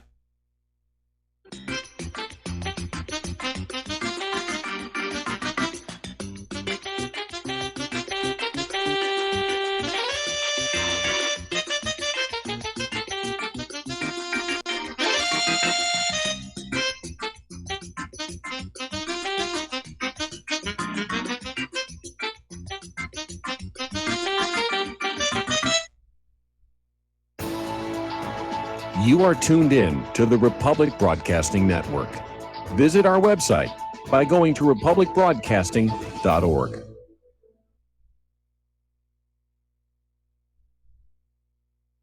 Homeowners, if your lender has gone out of business or sold your transaction to another lender or servicer, you may be the victim of a wrongful foreclosure resulting in the loss of your home. If you've already lost your home, are in foreclosure, or even in good standing, you can challenge the mortgage transaction's illegal issue and your property can be restored to you, and your foreclosure can be stopped or reversed and the mortgage transaction declared unenforceable. State laws, U.S. title codes, the Uniform Commercial Codes, and U.S. Supreme Court rulings have upheld that defective mortgage documentations can reverse or stop foreclosures and enforce property title claims in favor of the homeowner. We are having successes in stopping the process of foreclosure, the enforcement of the foreclosure judgments, the sale of property, and evictions after the sale. We are not attorneys, and we don't give legal advice. We are a professional team of legal researchers, providing forensic mortgage audits and expert witnesses. We have the knowledge to produce the evidence and enforce laws regarding your legal issues. We've been in business for 12 years without a complaint. Consultations are free, and we provide a free title search to confirm if your mortgage has legal defects. Please call 855-253-3748. 855, 2, keep it today. Hi, folks. CBD is the home run hitter for health right now. Why, you ask? Because of what it does for the body. Unfortunately, I can't tell you all about the benefit. You know, there's reasons. Do your due diligence and log on to ancientlifeoil.com. That's ancientlifeoil.com. Ancient Life Oil uses organic ingredients and is blended in coconut oil for some of the best benefits. Legal in 50 states and non-psychoactive. Log on to ancientlifeoil.com. That's ancientlifeoil.com. Do you worry a lot? Whether you're a college student, busy professional, parent, or grandparent, ongoing stress and elevated levels of the stress hormone cortisol can rob your memory, your health, and your future. Now you can combat the effects of stress and anxiety while improving your memory and recall at the same time with the dietary supplement Calm and Clever. Studies show that the ingredients in Calm and Clever reduce cortisol by as much as 30% in 1 to 2 weeks. Call 1-800-758-8746 or calmandclever.com. Without the right accessories, any guy can be off the mark. Whether you've invested thousands in your arsenal or you own a single trusted firearm, a visit to AROutfitting.com is in order. It's one of the finest online selections of tactical optics and AR parts and add-ons, like EOTech, quick target acquisition with no peripheral loss. Browse the full range of Nikon scopes and binoculars. AROutfitting.com can illuminate your world with Streamlight gun-mounted lights from keychain to large handhelds up to 1,100 lumens. Find some stability with Battenfield Tactical Bipods. AirOutfitting.com has CMMG gun parts, barrels, assemblies, handguards, part kits, and more. Plus mag-full clips and magazines. I know I've got you excited, so take a breath. Head to AirOutfitting.com. The site's super easy to navigate and features a ton of technical info, including links to manuals. We also welcome vendor and manufacturer inquiries. Remember, if you don't see it, we can get it at AirOutfitting.com. What this country is coming to, I sure would like to know. If they don't do something by and by, the rich will live and the poor will die. Doggone, I mean the panic is on. Can't get no way, can't draw no pay. Unemployment. And aloha, America. Welcome back to our show here. And we're going to talk about immigration first in Europe, and then we're going to get on to this supposed controversy over the children at the border, which we now understand from this morning's IG hearing. It's being fanned up to distract America from what's being said in those hearings. Oh, it's the children. Feel bad for the children. All right, so Frontex, which is the European Union Border Agency, is warning there is a new mass wave of refugees coming to Europe via the eastern and western Mediterranean, and it's calling on transnational cooperation to try and halt it. They're talking about tens of thousands of migrants. The flood is still continuing out there, and they're starting to fly people back. Apparently, 14,000 individuals were flown back to their home countries from EU states in 2017 in 341 flights. And apparently some of these people are trying to make it back to Europe. Of course, the situation is when you look at how many of the refugees there are, the cost of flying these people back home could bankrupt some of these national governments. It's a horrible place to be in. Now, over at the Alternative for Germany party, Alexander Goland is out there saying Germany is abolishing itself by allowing in all these refugees, because at some point down the road, the German people will be a minority in their own country. And that will be basically be the end of Germany as we've known it. Now, over a 4-year span, nearly 1,000 people have been injured or killed in terrorist attacks involving refugees, with Germany facing the highest number of terror plots. This according to a new Heritage Foundation report published yesterday. And data collected from the 194 terrorist plots detected across Europe point to a more than 1 in 3 chance Germany will be the country targeted in future terror schemes. So how's that open border thing working out for you? Greeks are starting to see a sudden 90% surge in asylum seekers across their land border with Turkey. Probably because Turkey built that other wall, and they're just moving around here. And this is leading to even more tensions between Greece and Turkey. There had been a deal where Turkey was saying, we're not going to let them go any further. And there were supposed to be some concessions made on the other side, but apparently that deal has fallen apart. And that's probably why that watchdog organization is saying there is a huge flood of refugees on its way into Europe. Now, the other day we were talking about how Merkel is under tremendous pressure right now by the German parties who want to close the border. They're threatening to break up her coalition, which would basically kick her out of her job. They've given her 2 weeks to try and find a solution working with other European nations. So far, no good. It was all started or it was sort of punctuated by this Iraqi murderer of a German teenager. And apparently, in his communications back to his relatives in Iraq, he said, everything is for free here. No working and a salary from the state. Well, gee, of course they're going to walk into a country where they're going to get free money, free things, and not have to work. And it's probably for this reason that Donald Trump is out there telling Angela Merkel that we don't want European-style immigration here. Because we're seeing what it's doing in Europe, and we're also seeing what it's doing in our country as well. So, getting on to this controversy over the children, let me start out with a dose of common sense here. If you were to go, let's presume that you've got kids. If you were to go down to the local convenience store and rob it, and you got caught and arrested and thrown in prison, would the police put your kids in the prison with you? Of course not. It's a very dangerous place with all those other prisoners in there. For your children's own safety, they would not be allowed to go into prison with you. And that's exactly the situation we're dealing with here.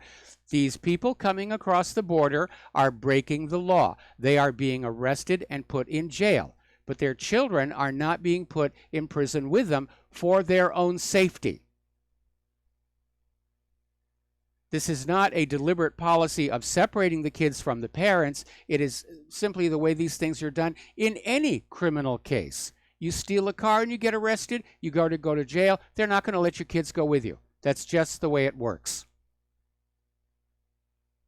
And this policy's been around for a very, very long time.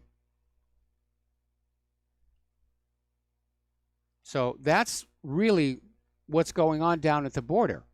They're not being cruel. They're not torturing the kids. The facilities are not good, but again, the blame for all of this rests on the head of those people who step across that border with their children without permission. Now, the Democrats never cared about the immigration detention centers when Obama was president. In fact, it was all being kind of hushed up, not a big deal. Suddenly, it's a manufactured crisis for political gain. And what they're using it for, again, we saw this morning on the IG hearings in the Senate. It's a distraction. Pay no attention to the Hillary Clinton email investigation, which didn't investigate Hillary Clinton. We've got children. We've got illegal immigrants. And you need to understand, Trump had nothing to do with this. They're trying to blame him for it. But all the way back in 2014, President Barack Obama asked Congress for $3.7 billion to handle the thousands of child migrants on the southern border. So that's where it goes back to. These people are committing a crime by stepping across the border. They're being arrested. They're being put in jail. And no, their children are not allowed to go with them out of safety. The Democrats, of course, are claiming that the illegal immigrant children are held captive and tortured in the camps. I mean, they've actually used that word. Now, the camps are not very pleasant places to be at. But again, whose fault is that? The fault of the parents. If you don't want families separated, close that border. Don't let them in here in the first place. If they come up to that border and either a combination of the wall or armed troops or crocodiles in the Rio Grande, they decide to turn around and go back home, they're not going to be separated from their children. That's the solution. This idea of just allowing them to come on in and then spending vast sums of money to imprison the adults and care for the kids is not a good way to handle it. All right, we're going to take a phone call. Don in the Philippines, aloha. Welcome to the show. What's on your mind?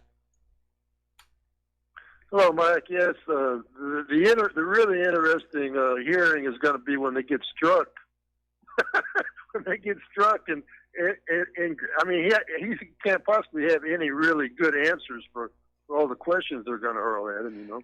Yeah, I imagine he's going to get up there and they're going to ask him about that. We'll stop him coming. He's going to say, "I was just kidding. I was just trying to impress the girl, you know, get her in the sack or something. I didn't really mean it." He's going to use the Hillary defense. Yeah, he can't. He doesn't. But he doesn't have the clout that Hillary has. He's just an FBI guy there, and I think what happened was his. Earlier, about a week ago, his lawyer said he will testify. He will not take the fifth. He doesn't have to be subpoenaed. I think that was probably a ploy that he was trying to keep his job, and apparently it didn't work. I guess if they escorted him out of the place. Well, we don't know yet. He was escorted out, but apparently he's still employed. They have not actually fired him. They've just sent him home, and maybe that's because. Well, they should fire him. Then why are they paying him if he can't do any work? It's crazy. Well, he was working in human resources. Well, that's the whole thing.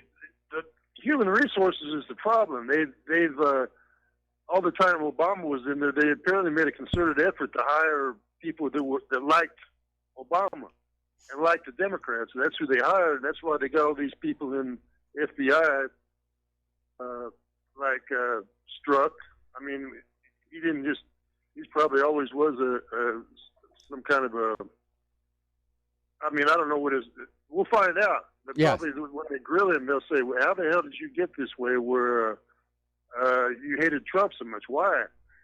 But another thing that came up, Sheila Jackson Lee said that claims that they already have plans to fire Rosenstein. Okay. That one was on, while the man's name Jim Jett something from North Carolina, the representative. When he was questioning Horowitz, and she had they let her have a little time there for a little in the middle of that, and she said she claims that they've already planned to fire. I mean, I don't know how she would actually get this information. She says they plan to fire Rosenstein on Friday, which they should have fired him a year ago. And I think Trump, hopefully that what's going to play out is, because we're sitting here wondering, how can Trump not do anything all this time? Well,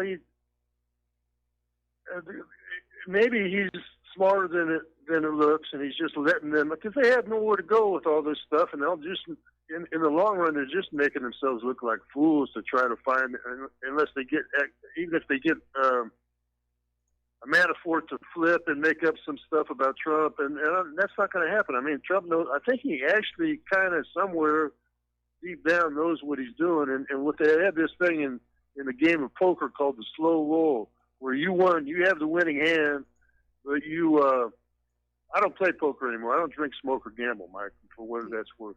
Okay. But, the slow roll is when you have the winning hand, but you're real slow in turning your hand over because your opponent, and that way it hurts the opponent that much worse when you turn it over. Okay, I'll let you go, Mike. All right, thanks an awful lot for that. I'm surprised that Trump really is maintaining such a low profile, because with this IG report, he's now operating from a position of strength.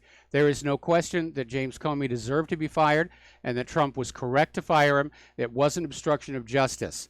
And it may be that Trump, or at least his advisors, are saying, just let this play on out, because we're seeing the liberal Democrats continue to throw tantrums and scream and cry. And we are seeing, again, more and more revelations about what was going on. And apparently, again, Amanda Renteria exchanged highly classified info with Loretta Lynch. And apparently another thing that came out in the IG hearings today is that Hillary Clinton's lawyers deleted whatever emails they wanted from her server before it was turned in. So that's a major, major revelation.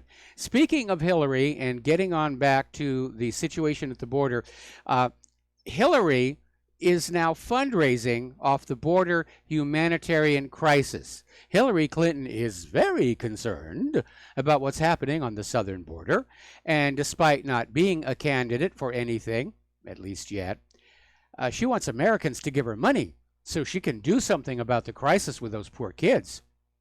And she just sent out a fundraising email to supporters asking them to donate to her organization so it can exploit the humanitarian crisis she says is being created by Trump's immigration policies, forgetting that it's actually Obama's immigration policies. Now, Hillary Clinton back in 2014 had a different view. Just because your child gets across the border, that doesn't mean your child gets to stay. And of course, the issue is, where will the money really go? Because to judge what happened when the Clinton Foundation was fundraising for Haiti, they raised a huge amount of money, and very little of it actually got down there to Haiti. Hillary's also out there saying that separating families is contrary to religious values. Jesus did not say, let the children suffer. And I have to wonder how many children in Yugoslavia and Libya and so on did Hillary separate from their families permanently, as in dead and blown to bits. So it's definitely crocodile tears. She's going to run another scam. Even with all the scrutiny on her right now, she's going to run another scam. Fox and Friends host Brian Kilmeade basically said that these kids are not all innocents. We reported on yesterday where a lot of them are being used as drug mules to bring illegal drugs across the border. And between the time they actually cross the border and they get picked up by Immigration and Customs Enforcement, the drug dealers get the drugs from them.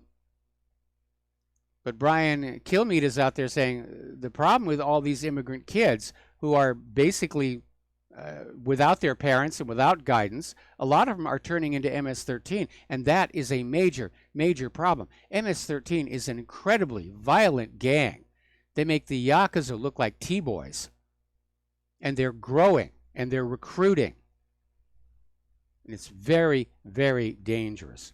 Now, somebody made an interesting observation looking at all these kids who are in these holding centers.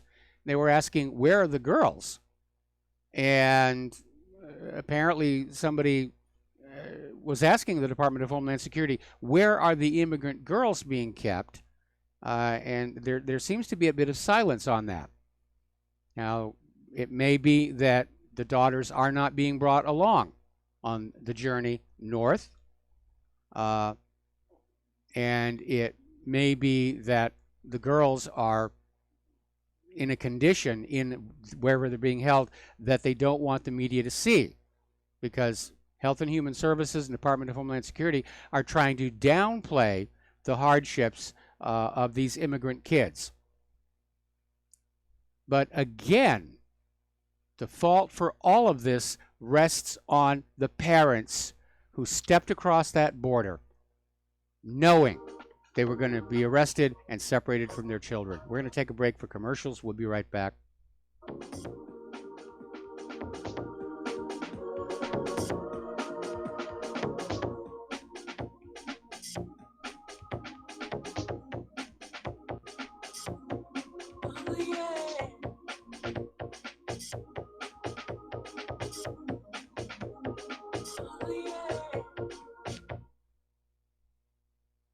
Corporate media dominates the American opinion. Finding independent voices that counter this avalanche is becoming increasingly difficult. With the endless corruption running rampant throughout our government, independent voices are needed more than ever to battle the offensive against our freedoms and liberties. As a listener of RBN, no one understands this concept better than you.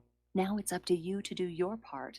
The time has come for you to take action and begin broadcasting the truth to hundreds or thousands of people every month. Sound impossible?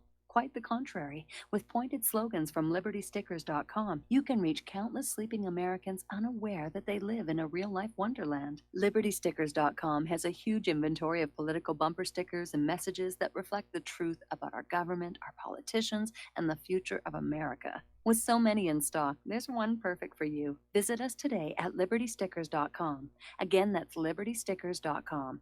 Do your part. Your voice is important. Let it be heard. Many people tell us about their experience with Extendivite. Just listen to what Glenn has to say. Prior to taking it, I had diabetic neuropathy. The Extendivite reduced that significantly. Acid reflux was reduced. I had athlete's foot, very severe. Trimmed that down to about 75% dandruff, almost completely gone. I had occipital neuralgia at the base of my skull. I was having migraines, reduced by about 90%. Heart palpitations, my heart would kind of stall out. I would skip a beat, very uncomfortable. And when walking from downstairs going to sleep, by the time I got to the bedroom, which is just one flight of stairs, my heart was pounding, coming out of my chest. My vision was blurry. This completely solved that problem. Great product. Thanks. Tell us your story. Get Extendivite today. Call 1-877-928-8822 or visit heartdrop.com. Extend your life with Extendovite. Do you or a loved one suffer migraine headaches? Listen to what scientist Kurt Hendricks has to say. 35 million people in the United States suffer with debilitating migraines. If you or a loved one are one of them, you need to know about MigraLief. Hi, I'm Kurt Hendricks, the scientist that formulated and patented the MigraLief migraine formula.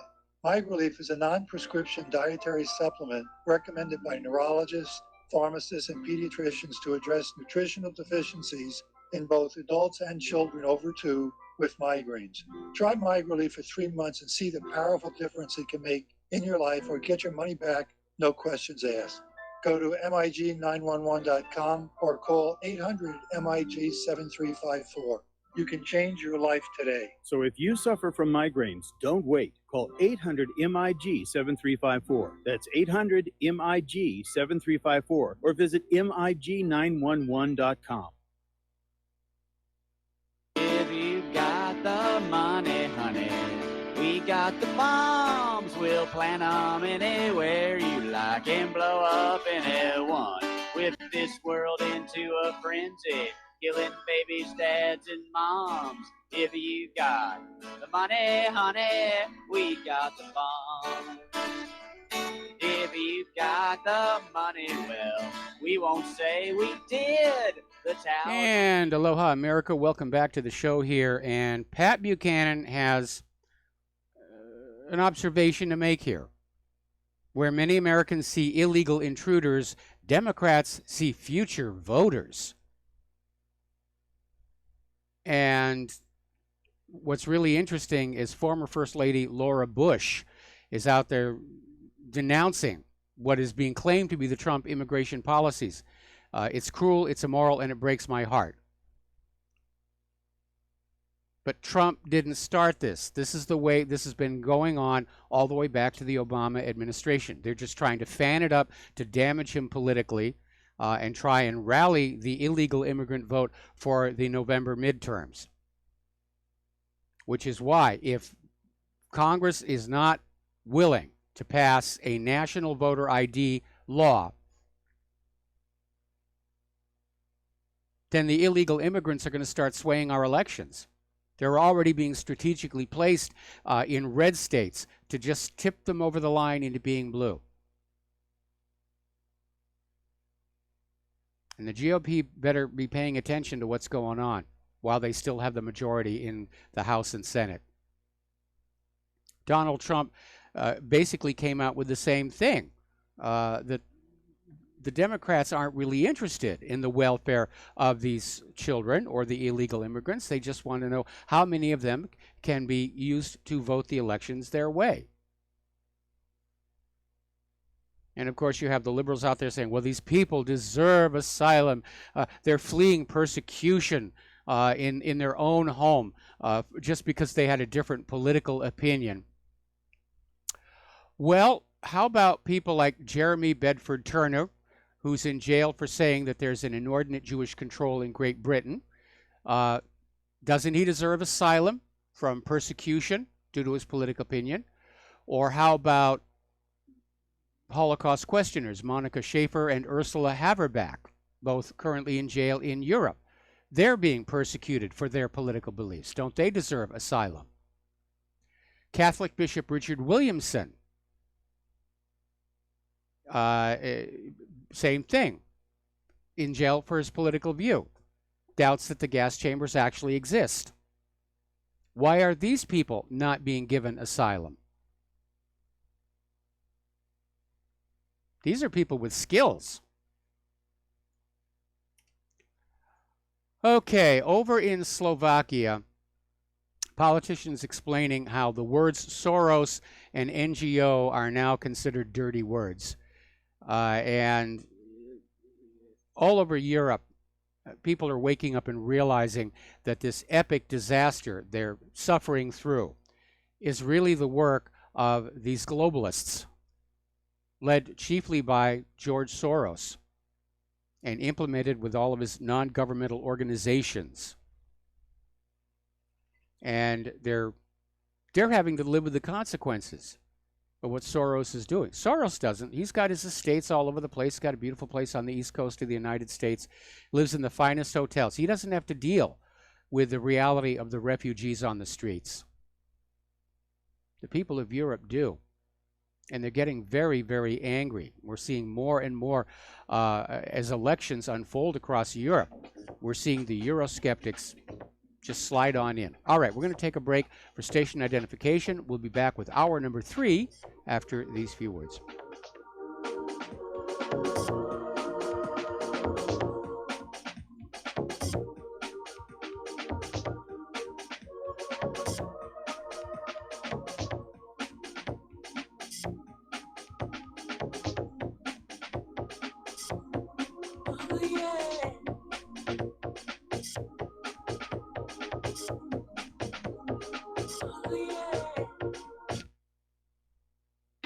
Without the right accessories, any guy can be off the mark. Whether you've invested thousands in your arsenal or you own a single trusted firearm, a visit to AROutfitting.com is in order. It's one of the finest online selections of tactical optics and AR parts and add-ons, like EOTech, quick target acquisition with no peripheral loss. Browse the full range of Nikon scopes and binoculars. AROutfitting.com can illuminate your world with Streamlight gun-mounted lights from keychain to large handhelds up to 1,100 lumens. Find some stability with Battenfield Tactical Bipods. AirOutfitting.com has CMMG gun parts, barrels, assemblies, handguards, part kits, and more. Plus mag-full clips and magazines. I know I've got you excited, so take a breath. Head to AirOutfitting.com. The site's super easy to navigate and features a ton of technical info, including links to manuals. We also welcome vendor and manufacturer inquiries. Remember, if you don't see it, we can get it at AROutfitting.com. You're listening to the Republic Broadcasting Network, because you can handle the truth.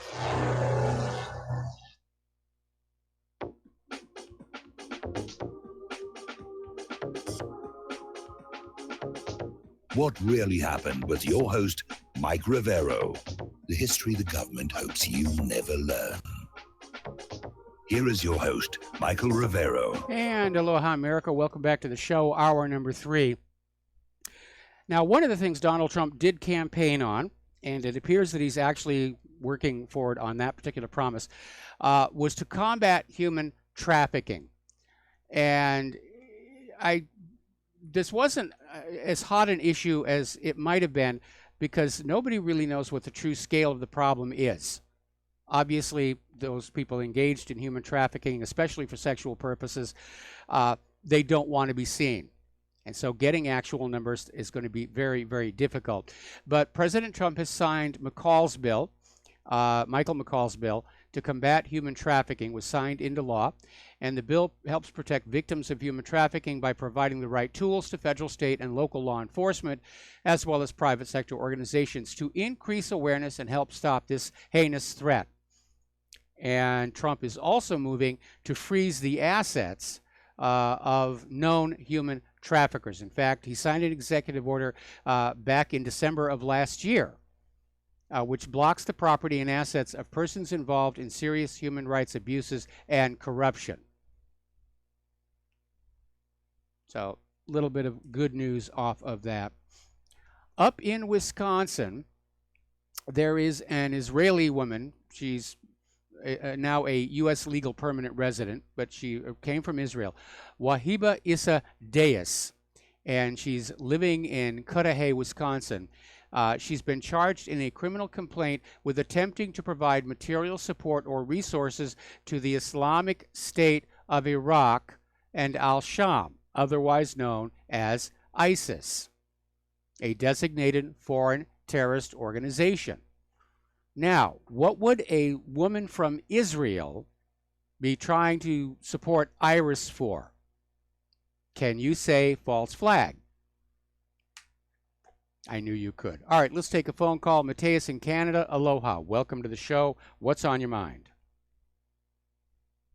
Yeah, there really is a lot of bloodthirsty overlordship going on in the planet. Yes. Seems like the cream has not risen to the top. And well, actually, if you really if you think of politics as a giant septic tank, then you understand the mechanism by which the elites become elites. the mechanism of what floats to the top. Yeah, the big chunks float to the top. You know, we have to have tolerance for anybody coming up with crazy theories that maybe there's some sort of other than human type of domination on the planet, because they'd be forgiven for thinking something crazy like that. Because honestly, if you take a step back and you really look at what's going on, is humankind is being so abused. It's hard to imagine that any human would want to do this to us. Like, for example, you know, the dumping the toxic waste into the oceans. That's just on its face such a bad idea. It seems like nobody that lives on the planet would just want to do that. Yeah, the problem is you're assuming that everybody else on planet Earth, every other human being, has your sensibility, your ethics, your morality, and that is simply not true. There are human beings who are total sociopaths, where they're just in love with themselves. They want money, they want power, they're ruthless, they'll do anything to get it, and they are literally psychologically unable to feel the damage they're doing to others around them. It's like blindness. They lack the necessary wiring in the brain to understand that what they do is causing pain to people around them. Yeah, and there's all these like crazy theories, like, you know, someone very strongly religious might say, oh, this person is being influenced by the devil, is obsessed or something. You know, I can understand you might go there. I know it sounds crazy, but yeah, it does seem like no normal human would want to do that kind of stuff. Or, you know, you got David Icke's theories. But regardless, it's shocking the bloodthirsty cruelty that's dominating everything. Yes. And one thing I was thinking is that we're not protesting enough. Like, I liked your story yesterday. What country was it that was protesting because their elections were getting messed with? That was down in Papua New Guinea. Yeah, and by the way, you made me laugh the way you said it. You said, well, they take their democracy serious down there in New Guinea. Yeah, it was funny. But it's very true. And why are we not taking our democracy more seriously? Like, honestly, I'm the kind of person, I would love to join some protests. Like, I would definitely take the day off of work and go down and protest if there was something happening. And, like, what? Like, the government is going to get away with whatever we let them get away with, obviously. And, you know, like our local government, we elected Trudeau. Partially was, oh, we're not going to raise electricity costs and we're going to stop this two-tier system, which costs a huge amount of extra money for every household as soon as you go over a certain amount. And now it's not happening and we're not complaining. So, like, I would love to be joining this protest. Like, why? In the past, we used to be fierce. Like, think of the way that America, you know, the colonists stood up against the British crown. Like, that was amazing and courageous. And, Canada, we weren't a bunch of wussies back then. We were frontiersmen also, Well, I dealing think with I the great think wilderness. you misunderstand what's going on here. I mean, certainly back when the Iraq War was cranking up, there were a lot of protests out in the street. They were being sabotaged by agent provocateurs, so the police could come in with the tear gas and everything. And after a while, people began to realize that the protests were not having an effect because the government just didn't care. But the activism is still out there. It's just gone virtual. And whereas we used to march down the streets of, well, in my case, Honolulu, with a sign and get our message out to a few hundred people, today our activism is online where we get the same message out to thousands of people. So it's there. It's a little hard to see. It doesn't have the visuals that street protests do, but it's still going on. It feels like it's not enough. Well, feels it's all, like we need to be physically it's all we've got. having It's our what we've got bodies- to work with, and we just keep pushing as hard as we can. So why can't we just go down and surround our local city hall in our local town or city peacefully? Just, let's say 400 or 500 of us, and say, how dare you get elected saying the electricity prices won't go up, and put them up? Who do you think we are, suckers? You'd put that back right now, you bastard. That would solve all these small local issues. That people would respond to that. And in the past, we would have done that.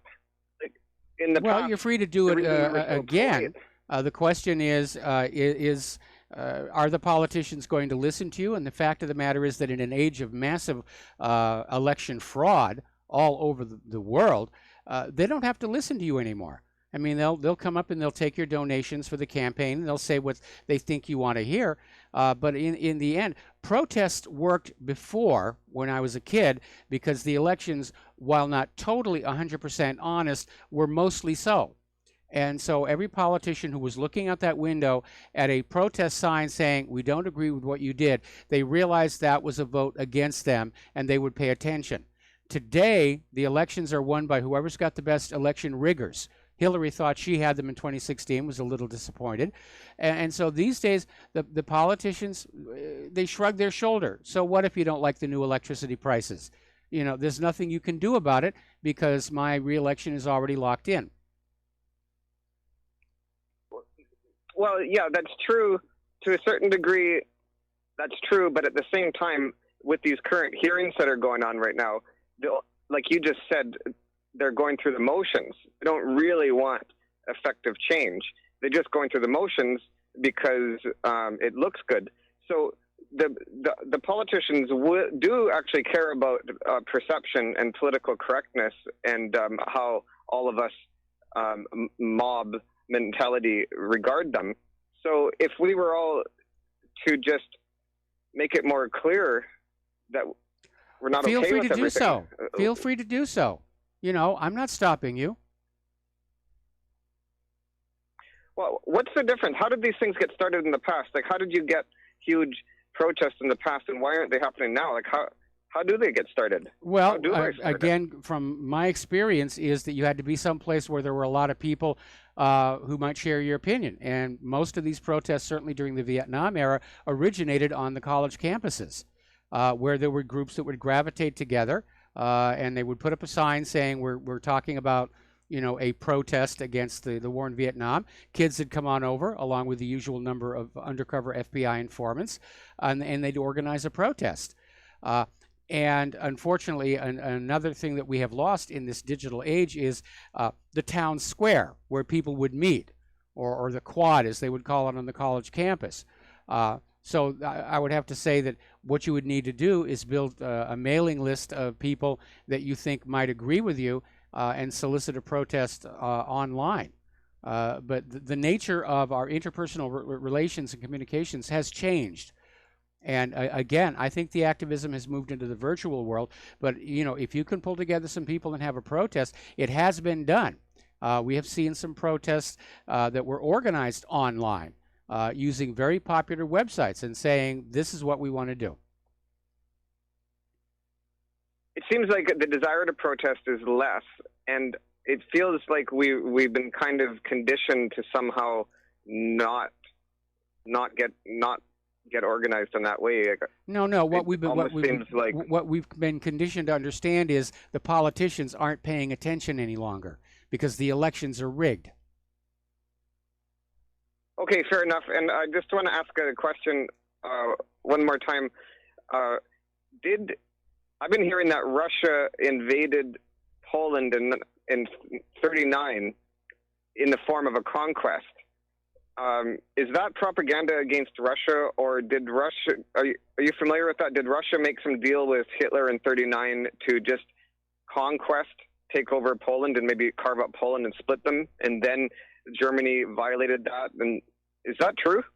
I would have to go back and research it. I don't actually know that aspect of World War II history.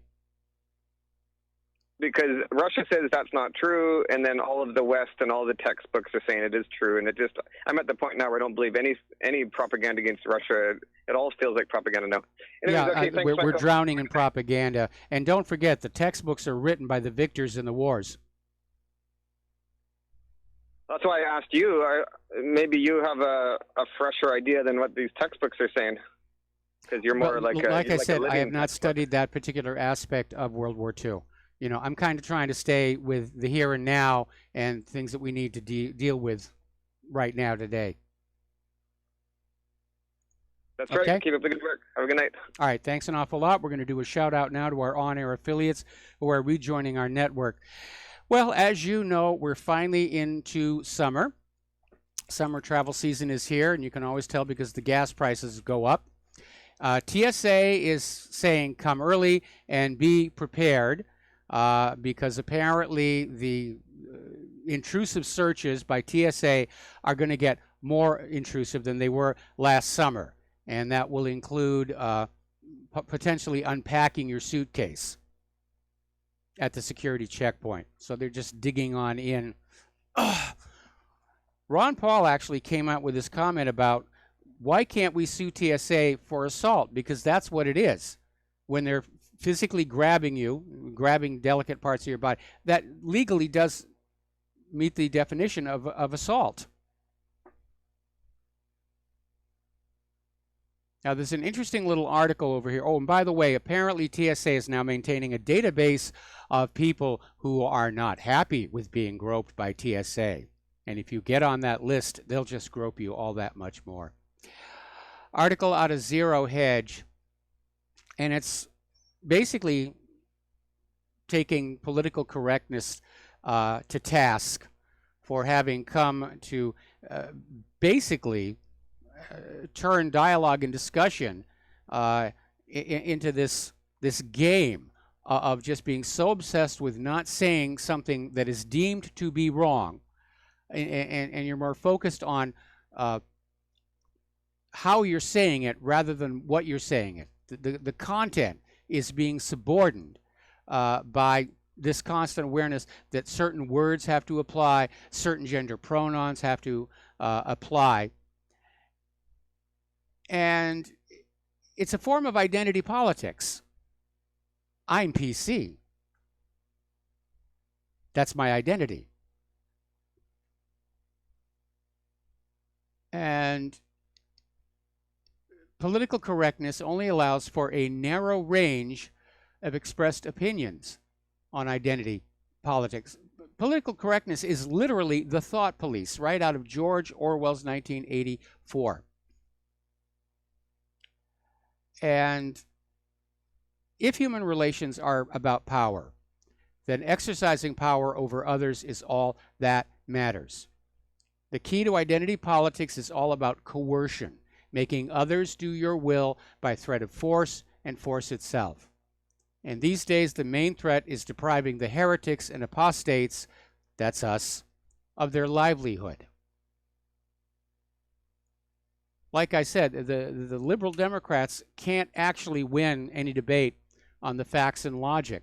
So they scream profanity like Kathy Gifford or Robert De Niro or the other one. And then they try and find ways to filter the online discussion so that only the liberal Democrat point of view reaches the majority of people. That's what they're doing over at Google and Facebook and Twitter. Now, interestingly enough, down at the Southern Poverty Law Center, they've had a little bit of a whoopsie. Now, the Southern Poverty Law Center is really not about law, and it's not about poverty.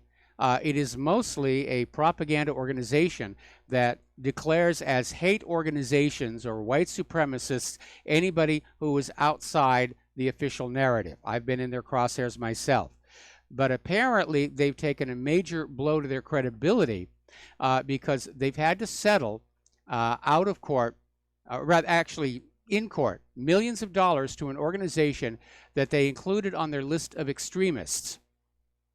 And Southern Poverty Law Center President Richard Cohen issued an apology and agreed to pay $3.3 million to the British-based Killam Foundation and its founder Maajid Nawaz after they appeared in a since deleted 2016 journalist's Guide to Anti-Muslim Extremists. And Mr. Nawaz threatened to sue. And as a result, people are saying it might not be a good idea to rely on the Southern Poverty Law Center for their hate group assessments. It's a smear job is really what it is. All right, we're going to take a phone call. James in Charlotte, aloha. Welcome to the show. What's on your mind? Yeah, how you doing, Mike? I don't know if you discussed this at all. I joined the program late today, but I just wanted to let you know something that is just really shocking and upsetting to anyone that has any sense of justice. Did you know that they have now slapped Paul Manafort into solitary confinement? I was not aware he was in solitary confinement. I know that the judge threw him in jail, but I can't. I don't know why they would put him in solitary confinement unless there's somebody they don't want him to talk to. I mean, solitary confinement is torture. It's normally used on prisoners who are like violent, and Paul Manafort does not strike me as the kind of person who's going to be violent or stupid enough to be violent, given that circumstance. How long are they going to keep him in there? I don't know. They're trying to break him. I mean, Yes. that's all. I mean, they've got a judge that will just give Mueller anything he asks for. Yes. I mean, if they wanted to put him into Gitmo, I assume that the judge would okay that. I mean, it's just unbelievable what they're doing. I mean, they've gone back 17 years to find a charge to charge him with, and now imposing cruel and unusual punishment. Yeah, they're before trying any to trial. break him. They're trying to break him and get him to roll on Trump, possibly lie on Trump. By the way, this judge is a Clinton donor and is the same judge that let her off the hook for Benghazi. Anyway, we got to take a break for commercials. Thank you for the phone call, James, and we'll be right back.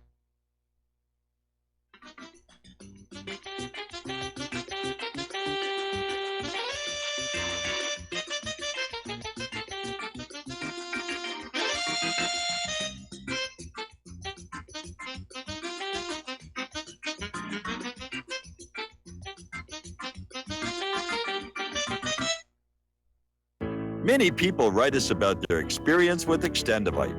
Allow me to read a few from Amazon.com. Dr. Sam Serino reviewed the Extendivite product. Good ingredients, feeling much better since taking product. It seems that the tablets work well. Once again, thank you for your product. My acid reflux has really improved thanks to the Extendivite. Together with my thumb joints, the pain is gone and I'm able to grip things much better. My friend has peripheral arterial disorder and their lower legs were hurting in a red color, but thankfully, there has been a significant improvement. Kind regards, Janice. My husband feels a big difference using Extendivite. Thank you. Tell us your story. Get Extendivite today.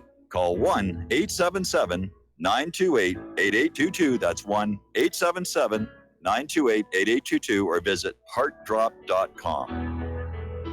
Extend your life with Extendovite. Folks, we're living in a world the likes of which we've never perceived any clearer than we do now. The plan for global governance has been in the works for generations and would have likely been achieved by now, but for the fact that the globalists left open their Achilles heel, With all their tools, Federal Reserve System, fiat currency, no child left behind, and then Common Core education introduced to our schools to dumb us down, vaccines, pharmaceuticals to lobotomize us, GMO foods, insertion of compromised or bought and paid for politicians, judges, mainstream media propaganda, all pieced together like a puzzle designed to ultimately bring the world under submission. But with all their strategy, they forgot one thing: knowledge. And knowledge is power. With knowledge, their bombardment is nullified. Folks, with that, as brilliant and knowledgeable as you've become, among the wisest audience of any radio audience in the world, and you are, I want you to take a moment to reflect and ask yourself, how much of that knowledge did I obtain from Republic Broadcasting Network? How high has my consciousness been raised since I've been a listener? How fast am I now able to discriminate truth from fake news by being a Republic Broadcasting listener? How clear am I now able to see the world since I've been listening to RBN? Ask yourselves those questions, folks. Then ask yourself, what is that knowledge worth to me? Like my morning coffee, how would I survive without it? A voice of truth in a sea of lies. Do we not all need to make sure it survives? Like public broadcasting, we are now finding we can only survive with listener support. Censorship, advertisers being attacked, truth itself being attacked. It's the only way through this. We at Republic Broadcasting humbly ask you to become a supporter. Look at your budget and make a determination of what Republic Broadcasting is worth to you and what you can afford on a monthly basis. Go to republicbroadcasting.org and pledge 20, 30, 40, 50, if possible, 100 a month or more if it's affordable. Click the donate button and become a regular monthly donor. Assure both us and yourself that Republic Broadcasting truth will continue to flow like that morning coffee. The network thanks you.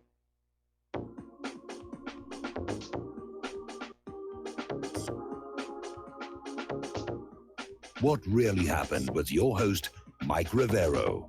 You're listening to the Republic Broadcasting Network.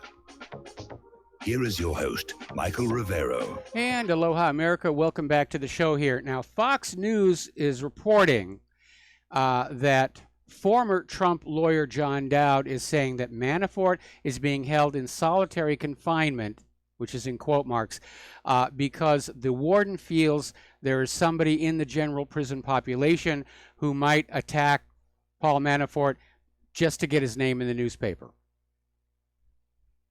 Now, most prisons, along with solitary confinement, they do have what is called the PC section, which is protective custody, which are isolated cells away from the general population, but they're not solitary confinement. There are barred windows, there are lights, and all kinds of other facilities. Solitary confinement is basically a closet with a bucket and no light. So I'm not sure exactly what his situation is, but if he's in solitary confinement, then they're trying to break him, and this is just a cover story. So we'll see what happens with that one. Okay, now, we've talked before about the amazing disparity between the cost of healthcare in this country and its actual quality.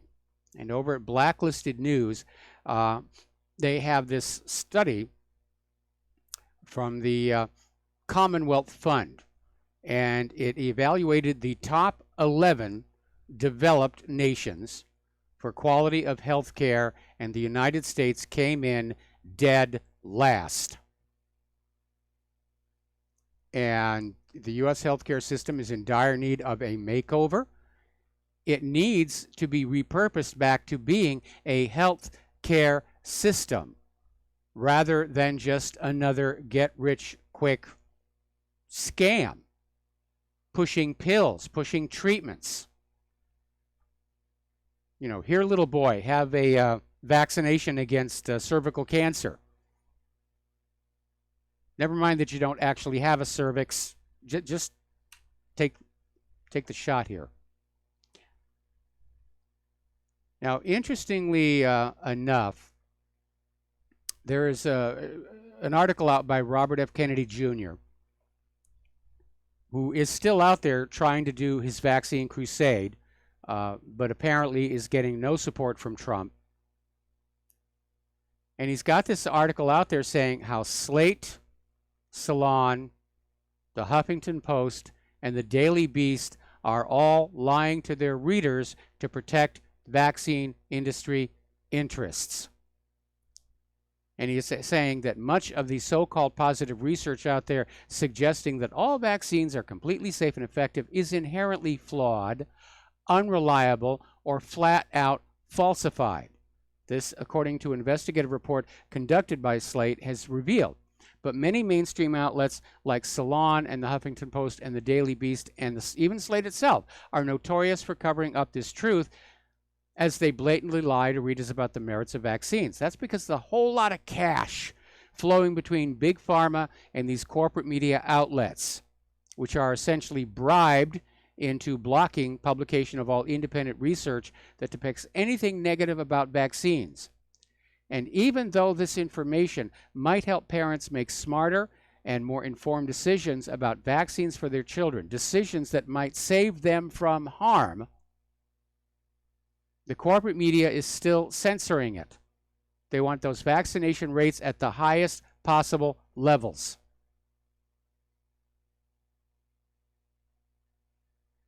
It's all about the money.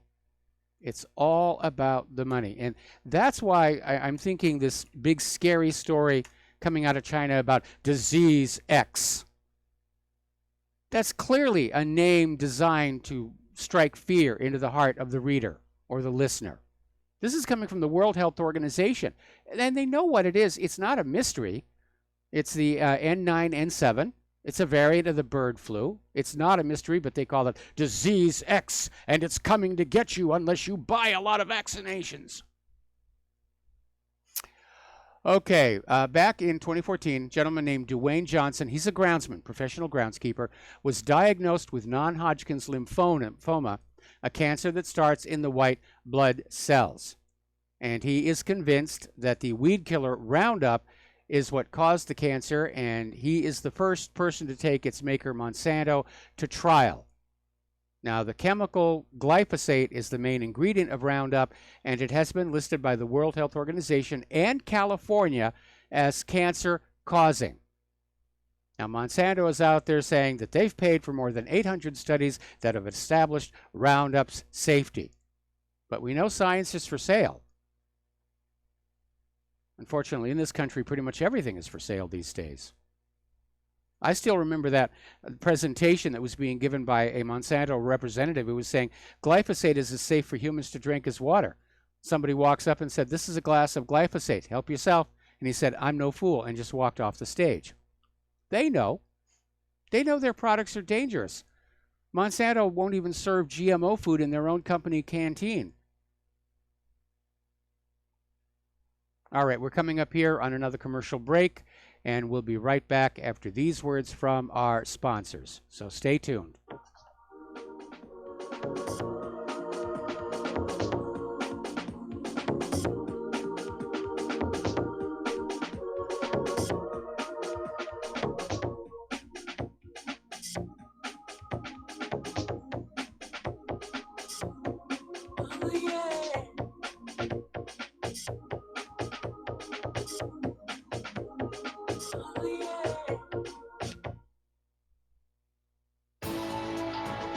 You are tuned in to the Republic Broadcasting Network. Visit our website by going to republicbroadcasting.org.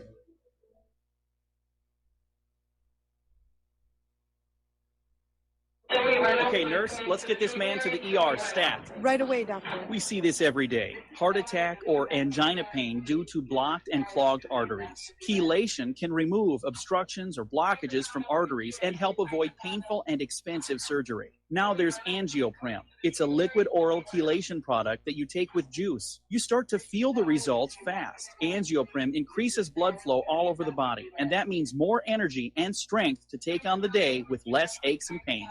60 years of research has gone into chelation, and Angioprim is the result. A safe and easy way to unblock your veins and arteries from buildup that slow circulation. Paging Dr. Jones. Please report to the emergency room right away. Log on now for a special radio offer from Angioprim. That's angioprim.com/radio. ANGIOPRIM. Angioprim.com/radio or call 877-882-7221. That's 877-882-7221. Did you know that neither the American Medical Association nor the American Bar Association were established to benefit the American people? Have you recognized that in our country, healthcare has little to do with health, and that our court system has nothing to do with justice? The priests of both medicine and law have been incentivized to implement a dark agenda on behalf of the Bilderbergers and their ilk. To protect ourselves and our progeny, we need to take a much closer look at how these two giant industries really work. Join me, Al Whitney, on In Defense of Humanity, Saturdays at 7 p.m. Central, as we expose the matrix and learn how not to consent to our own destruction. Extendivite is more than just a heart tonic. Most basic diseases are caused by yeast in the gut and metals in the liver, and we all have a bit of both. The garlic in Extendivite has a yeast-killing effect in the gut while also helping the sulfur enzyme in the liver get rid of the metals. Extendivite just may improve your overall health. Products like Extendivite are the only way we are going to get our society healthy. And if you're waiting for the government and pharmaceutical care to solve your health problems, you're going to have a long, disappointing wait, I think. Extendivite is a complete formula for extended life in the new millennium. 80 can be the new 60. Extendivite is available in capsule or liquid form for just $69.95 for a 2-month supply. To get started, call 1-877-928-8822. That's 1-877-928-8822 or visit heartdrop.com. Extend your life with Extendovite.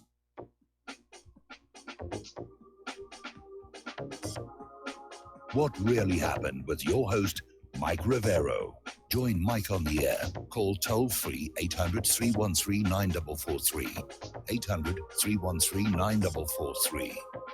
And aloha, America. Welcome back to our show. And we're just now getting word that Israel has launched another bombing mission into Gaza, this one in the southern part of the Gaza Strip, down by the Rafah crossing. Israel insists that they're just bombing Hamas. But of course, with that population tightly packed in, obviously a lot of non-combatant civilians are going to be killed and injured as well. But this is Israel being Israel again here.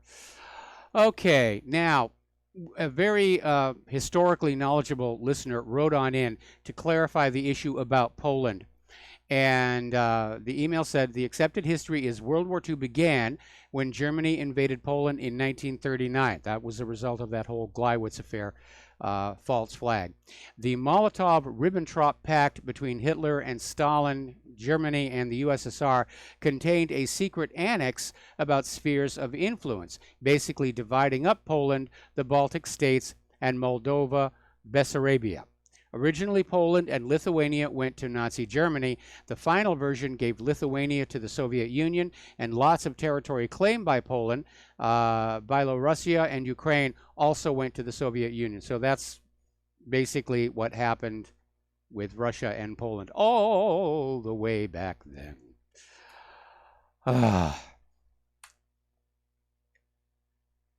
There is yet another controversy stirring up in athletics. This is not the one about boys who think they're girls competing against the girls and winning. This one is a little bit, well, it's intrusive. And apparently there is this female athlete, Caster Semenya, who is filing a legal challenge against the IAAF regulation that requires women who compete in athletics at the international level to submit to medically unnecessary intervention to lower their natural testosterone levels. Now, yes, women do have testosterone, and yes, some women do have more of it. And it will do to them what it does to us guys. And so now we're getting into this PC situation where the women with less testosterone are saying, it's not fair. We've got to level the playing field. Those women who were born with more testosterone, you've got to crank it down. And it really is rather ridiculous. And the reality is, and I know the liberals are going to hate me for this, some people are born with gifts that are different. Some people are born smarter. Some people are born better looking. Some people are born more athletic. We are not all cookie cutter identical, and no amount of political correct nonsense is going to make it that way. We're all unique individuals, a product of what we inherit from our ancestors, coupled with our experience growing up in the world. And we are all unique individuals. And we shouldn't be penalized or punished for being a unique individual. Meanwhile, over at Northeastern University, there is a professor, Susanna Danuta Walters, and she also teaches sociology at NU. She's running a class at Northeastern University, Women's Gender and Sexuality Studies program. And she wrote an op-ed for the Washington Post that calls on all men everywhere to step away from pretty much every position of power in society in order to pacify the demands of feminist women like herself who hate men. And she's basically couching her blatant sexism as inclusivity and equality, saying that all women have an inherent right to hate all men because of the millennia of woe that men, all of them, have apparently inflicted upon all women since the beginning of time. Little collective guilt going on there. So here she is being completely sexist and insisting that it represents empowerment. And it just tells you how our educational institutions have just become these bastions of fanatical liberal thought. And I'm sorry, but if you're sending your daughter to this Northeastern University and she's taking women's gender and sexuality studies along with sociology from this person, how's that going to help her get a decent paying job to pay back those student loans?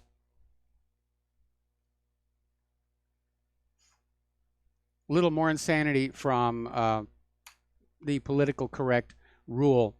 As you know, the PCers are constantly shifting the definition of what constitutes harassment. And it used to be inappropriate touching or suggestive comments. Now it's merely looking at somebody. And apparently Netflix has imposed a rule in the workplace. If you look at a coworker for more than 5 seconds, it's considered harassment. So I guess Netflix is adding staff that just go around with stopwatches, making sure that people aren't looking at each other for more than 5 seconds. That is completely ridiculous. How's anybody supposed to have a conversation if they can't look at each other for more than 5 seconds? It really is getting ridiculous. It's becoming a caricature of itself. And I'm not surprised that we're seeing pushback now. All right, let's get into talking about computers and so forth. Little article coming out of the week talking about the government's creepy obsession with your face. And you have all these agencies, the Department of Homeland Security, police departments, are jumping on the facial recognition bandwagon, even though the technology does not appear to be mature. Gets a lot of false positives. Apple is having problems with that Face ID on the iPhone 10. But apparently Department of Homeland Security is developing a massive new biometric and biographic database with extensive data on citizens and foreigners alike. And this new system called HEART will include at least 7 biometric identifiers, including face and voice data, tattoos, DNA, scars, and other physical descriptors on as many as 500 million people. Now, obviously, we should be very concerned on their grabbing our DNA. I hope they're using a swab and not a needle. Out in California, finally, a little common sense. A judge has ruled that Twitter can be sued for falsely advertising they allow free speech. And the judge said that Twitter's policy of banning users at any time for any reason or for no reason constitutes an unconscionable contract for the company which advertises free speech. Now, Twitter tried to dismiss the lawsuit from Jared Taylor, who was banned by the platform in December of last year. And Taylor is a self-described white activist, and the judge says he may proceed with his lawsuit against Twitter because the social media company falsely advertises free speech, yet bans users for any and no reason.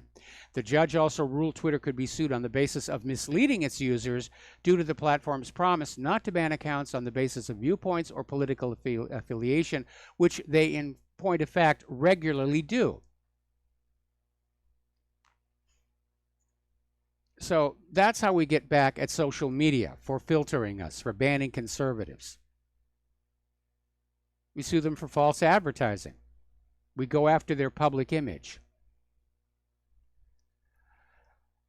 Now, as you know, a while back, there was a former CIA employee, Joshua Adam Schultz, and he is thought to have been the source between WikiLeaks' exposure of the CIA's hacking arsenal. And apparently he left the agency in late 2016, but he's accused of having stolen classified materials from its computer network and then turning them over to WikiLeaks. And he's now been formally charged for the hack and the leak. And they threw on a child porn charge as well, which may just be to make him seem less sympathetic in the eyes of the public. But if he's convicted on all counts, he faces 135 years in prison. Down in Brazil, a Brazilian judge has ordered Facebook to remove all current posts that offend the, quote, image, honor, and privacy, end quote, of slain politician Marielle Franco, and all future posts of the same nature. This could set a dangerous precedent for freedom of speech online in the country or anywhere. But Facebook has now assumed censorship powers in Brazil, courtesy of the courts. Let's take a phone call here. Mark in Georgia, aloha. Welcome to the show. What's on your mind? Hello. I was doing some quick research on Ben Swann. That's two N's on Swan. Yes. I guess you're familiar. And Wikipedia came up, and they said some things like, "Oh, and he gave there's this discredited thing about vaccines causing autism," and I'm like, "Yeah, according to who?" You know, it's like Zion is claiming the protocols of the learned elders of Zion has been discredited. And it's like, yeah, according to who? Well, well, ladies and gentlemen of the jury, the knife that exactly matches the fatal wound and has the defendant's fingerprints all over it. Well, that's been discredited. Excuse me. But basically, I tried to make some remedy about some things, like pointing out that I'm a signatory with Architects and Engineers for 9/11 Truth regarding certain things that Ben Swann said about not believing the official account regarding Building 7. And basically, when I tried to remedy some things about what was said about Ben Swann, they just completely wiped out everything that I said. Yes. Yeah, they went through and just completely wiped it. But does Wikipedia make any claims to allow free speech, or because they seem to be kind of you mentioned something the other day about how they were basically promoting the official narrative, right? Yeah, absolutely. And Wikipedia, it bills itself as the public encyclopedia that anybody can edit, but in point of fact, that is not true. And many, many years ago, Wikipedia had an article about me, as well as whatreallyhappened.com. And the articles were basically out there, you know, saying he's an anti-Semite, he's a Jew hater, blah, blah, blah, blah.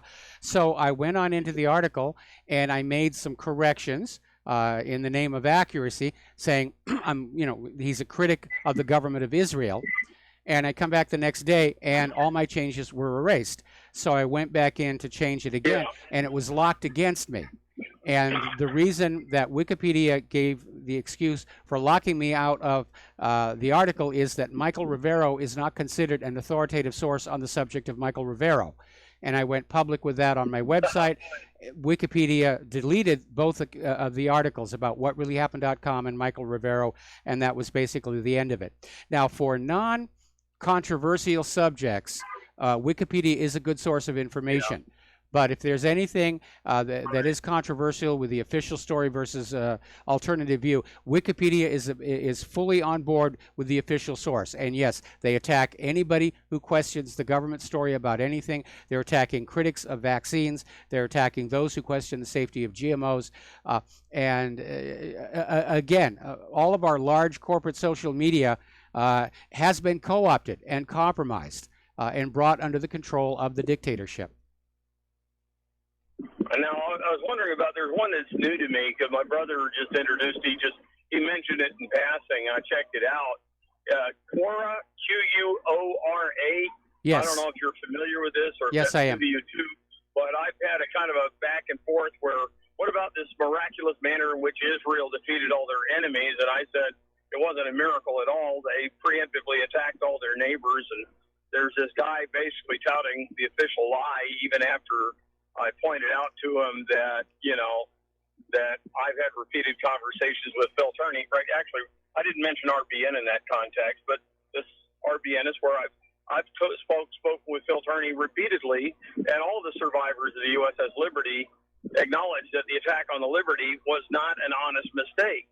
And he says, well, all 6 of these investigations have all concluded it was just a case of friendly fire. And I'm like, well, yeah, and Sirhan really did kill RFK because the official investigation said so. It's like, that's incredibly gullible to take any official investigation at face value. Yes. So, like I say, I've had some things to say about AJ too, and I think you would probably be in agreement that arrogant jerk, as I disaffectionately call that guy, who's, he started out good, but he turned into a Zionist shill, and I'm like, excuse me, I don't mind you're having a personal stance of, being in favor of Israel, but I do mind your basically being part of maligning people like Christopher Bolin. And when I've listened to Christopher Bolin in particular, I find that he says this individual, here's who they are, here's what they did. And no, I'm not making a blanket indictment of all Jews. That's completely wrong. I am saying here's these individuals who were part of the treason of 9/11, and I'm not going to put up with anyone turning it into a broad brush that all Jews knew about it and were complicit.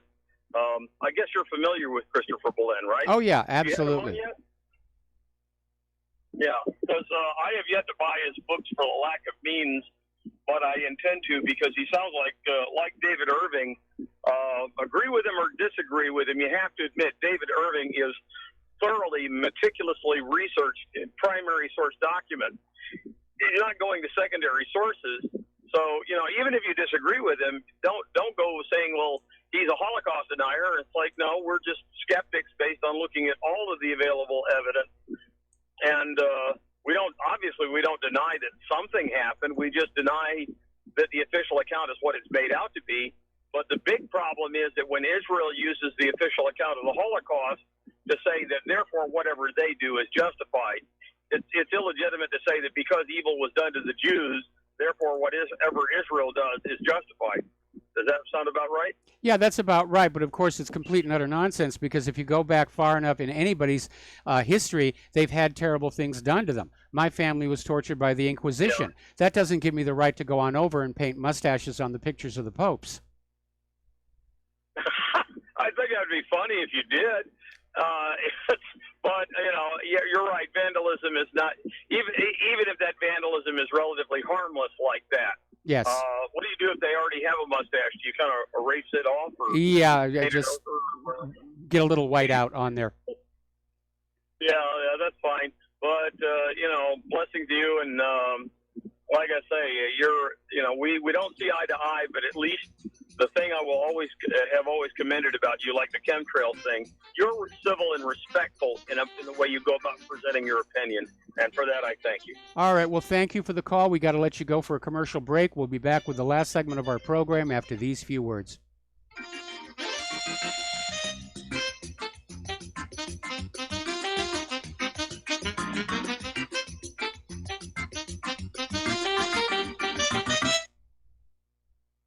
Homeowners, are you in foreclosure, expecting to be served with a foreclosure lawsuit, or suspect your lender has coerced you into an illegal mortgage transaction?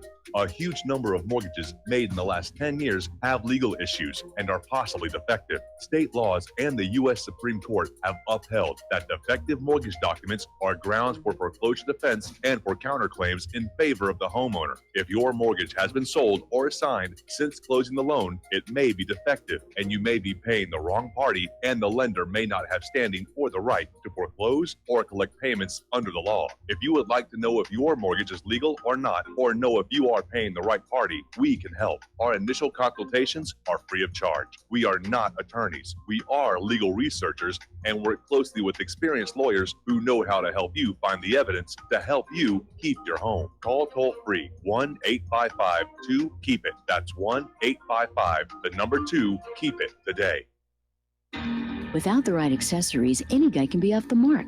Whether you've invested thousands in your arsenal or you own a single trusted firearm, a visit to AROutfitting.com is in order. It's one of the finest online selections of tactical optics and AR parts and add-ons, like EOTech, quick target acquisition with no peripheral loss. Browse the full range of Nikon scopes and binoculars. AROutfitting.com can illuminate your world with Streamlight gun-mounted lights from keychain to large handhelds, up to 1,100 lumens. Find some stability with Battenfield Tactical Bipods. AirOutfitting.com has CMMG gun parts, barrels, assemblies, handguards, part kits, and more. Plus mag-full clips and magazines. I know I've got you excited, so take a breath. Head to AirOutfitting.com. The site's super easy to navigate and features a ton of technical info, including links to manuals. We also welcome vendor and manufacturer inquiries. Remember, if you don't see it, we can get it at AROutfitting.com. Do you worry a lot? If you're forgetful, nervous, moody, or overwhelmed, chances are you're not protecting yourself from the ravaging effects of stress and anxiety. No matter the cause, ongoing stress and elevated levels of the stress hormone cortisol can rob your memory, your health, your quality of life, and your future. Now you can combat the effects of stress and anxiety while improving your memory and recall at the same time with the dietary supplement Calm and Clever. Studies show that the ingredients in Calm and Clever reduce cortisol by as much as 30% in as little as 1 to 2 weeks and increase your ability to recall facts, names, and numbers in 4 to 12 weeks. Calm and Clever was created by scientist Kurt Hendricks, a principal investigator in 2 NIH-funded studies on Alzheimer's disease. Try Calm and Clever for 2 months. You'll feel the difference. Call 1-800-758-8746 or go to calmandclever.com. When all this twisted steel was swept away, did these remaining holes reveal what's really happened? And aloha, America. Welcome back to our show. Last segment of our program today. And the latest update on the volcano is it's doing pretty much exactly what it's been doing the last few days. The lava is still flowing from Fissure 8. It's still going down this path it's sort of created for itself. There was another explosive release at Kilauea Crater about 5 o'clock this morning. It's almost becoming regular like clockwork. That these things just puff up every once in a while. So nothing new and nothing dramatic, but it is still ongoing. No indication of where it's going to end. Now, getting into the world of computers and entertainment as well. A little bit of an embarrassment and possibly a huge amount of money at stake. Apparently, Disney and other major film studios are not able to dodge lawsuits claiming they used stolen technology to create the lifelike animated characters in top-grossing films like Beauty and the Beast, according to a federal judge.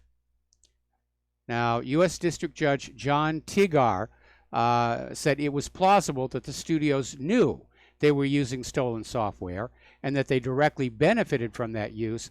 So the judge refused to dismiss claims of vicarious and contributory copyright infringement. And the liability here could be very, very substantial.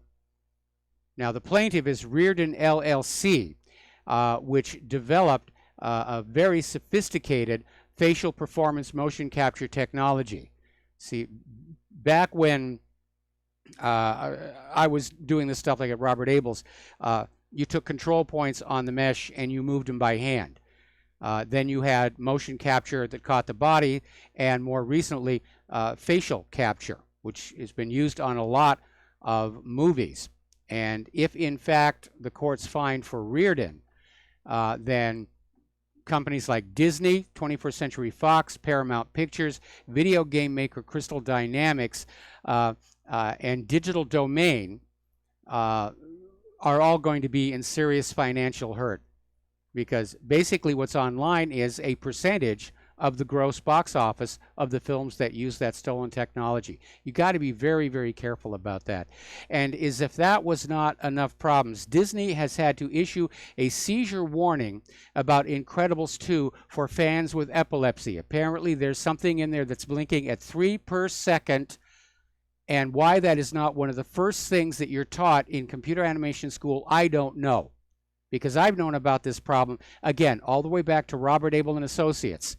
You cannot have anything flashing or oscillating on the screen at 3 per second, or you'll trip off anybody in the audience who's got epilepsy. And it seems like every 5 to 10 years, somebody makes the same mistake all over again.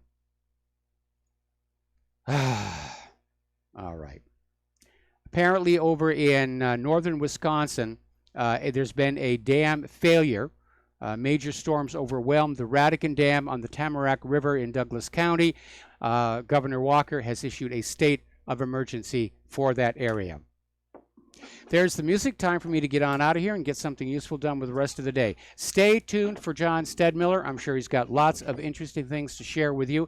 Please take what you learn here, share it with everybody that you know. Email, phone call, face-to-face. Don't bother with corporate social media. It is totally, totally co-opted and controlled right now. It's useless for the business of we, the people. Please spread the word about Republic Broadcasting, what really happened. Please donate. We'll be back tomorrow. Aloha, America.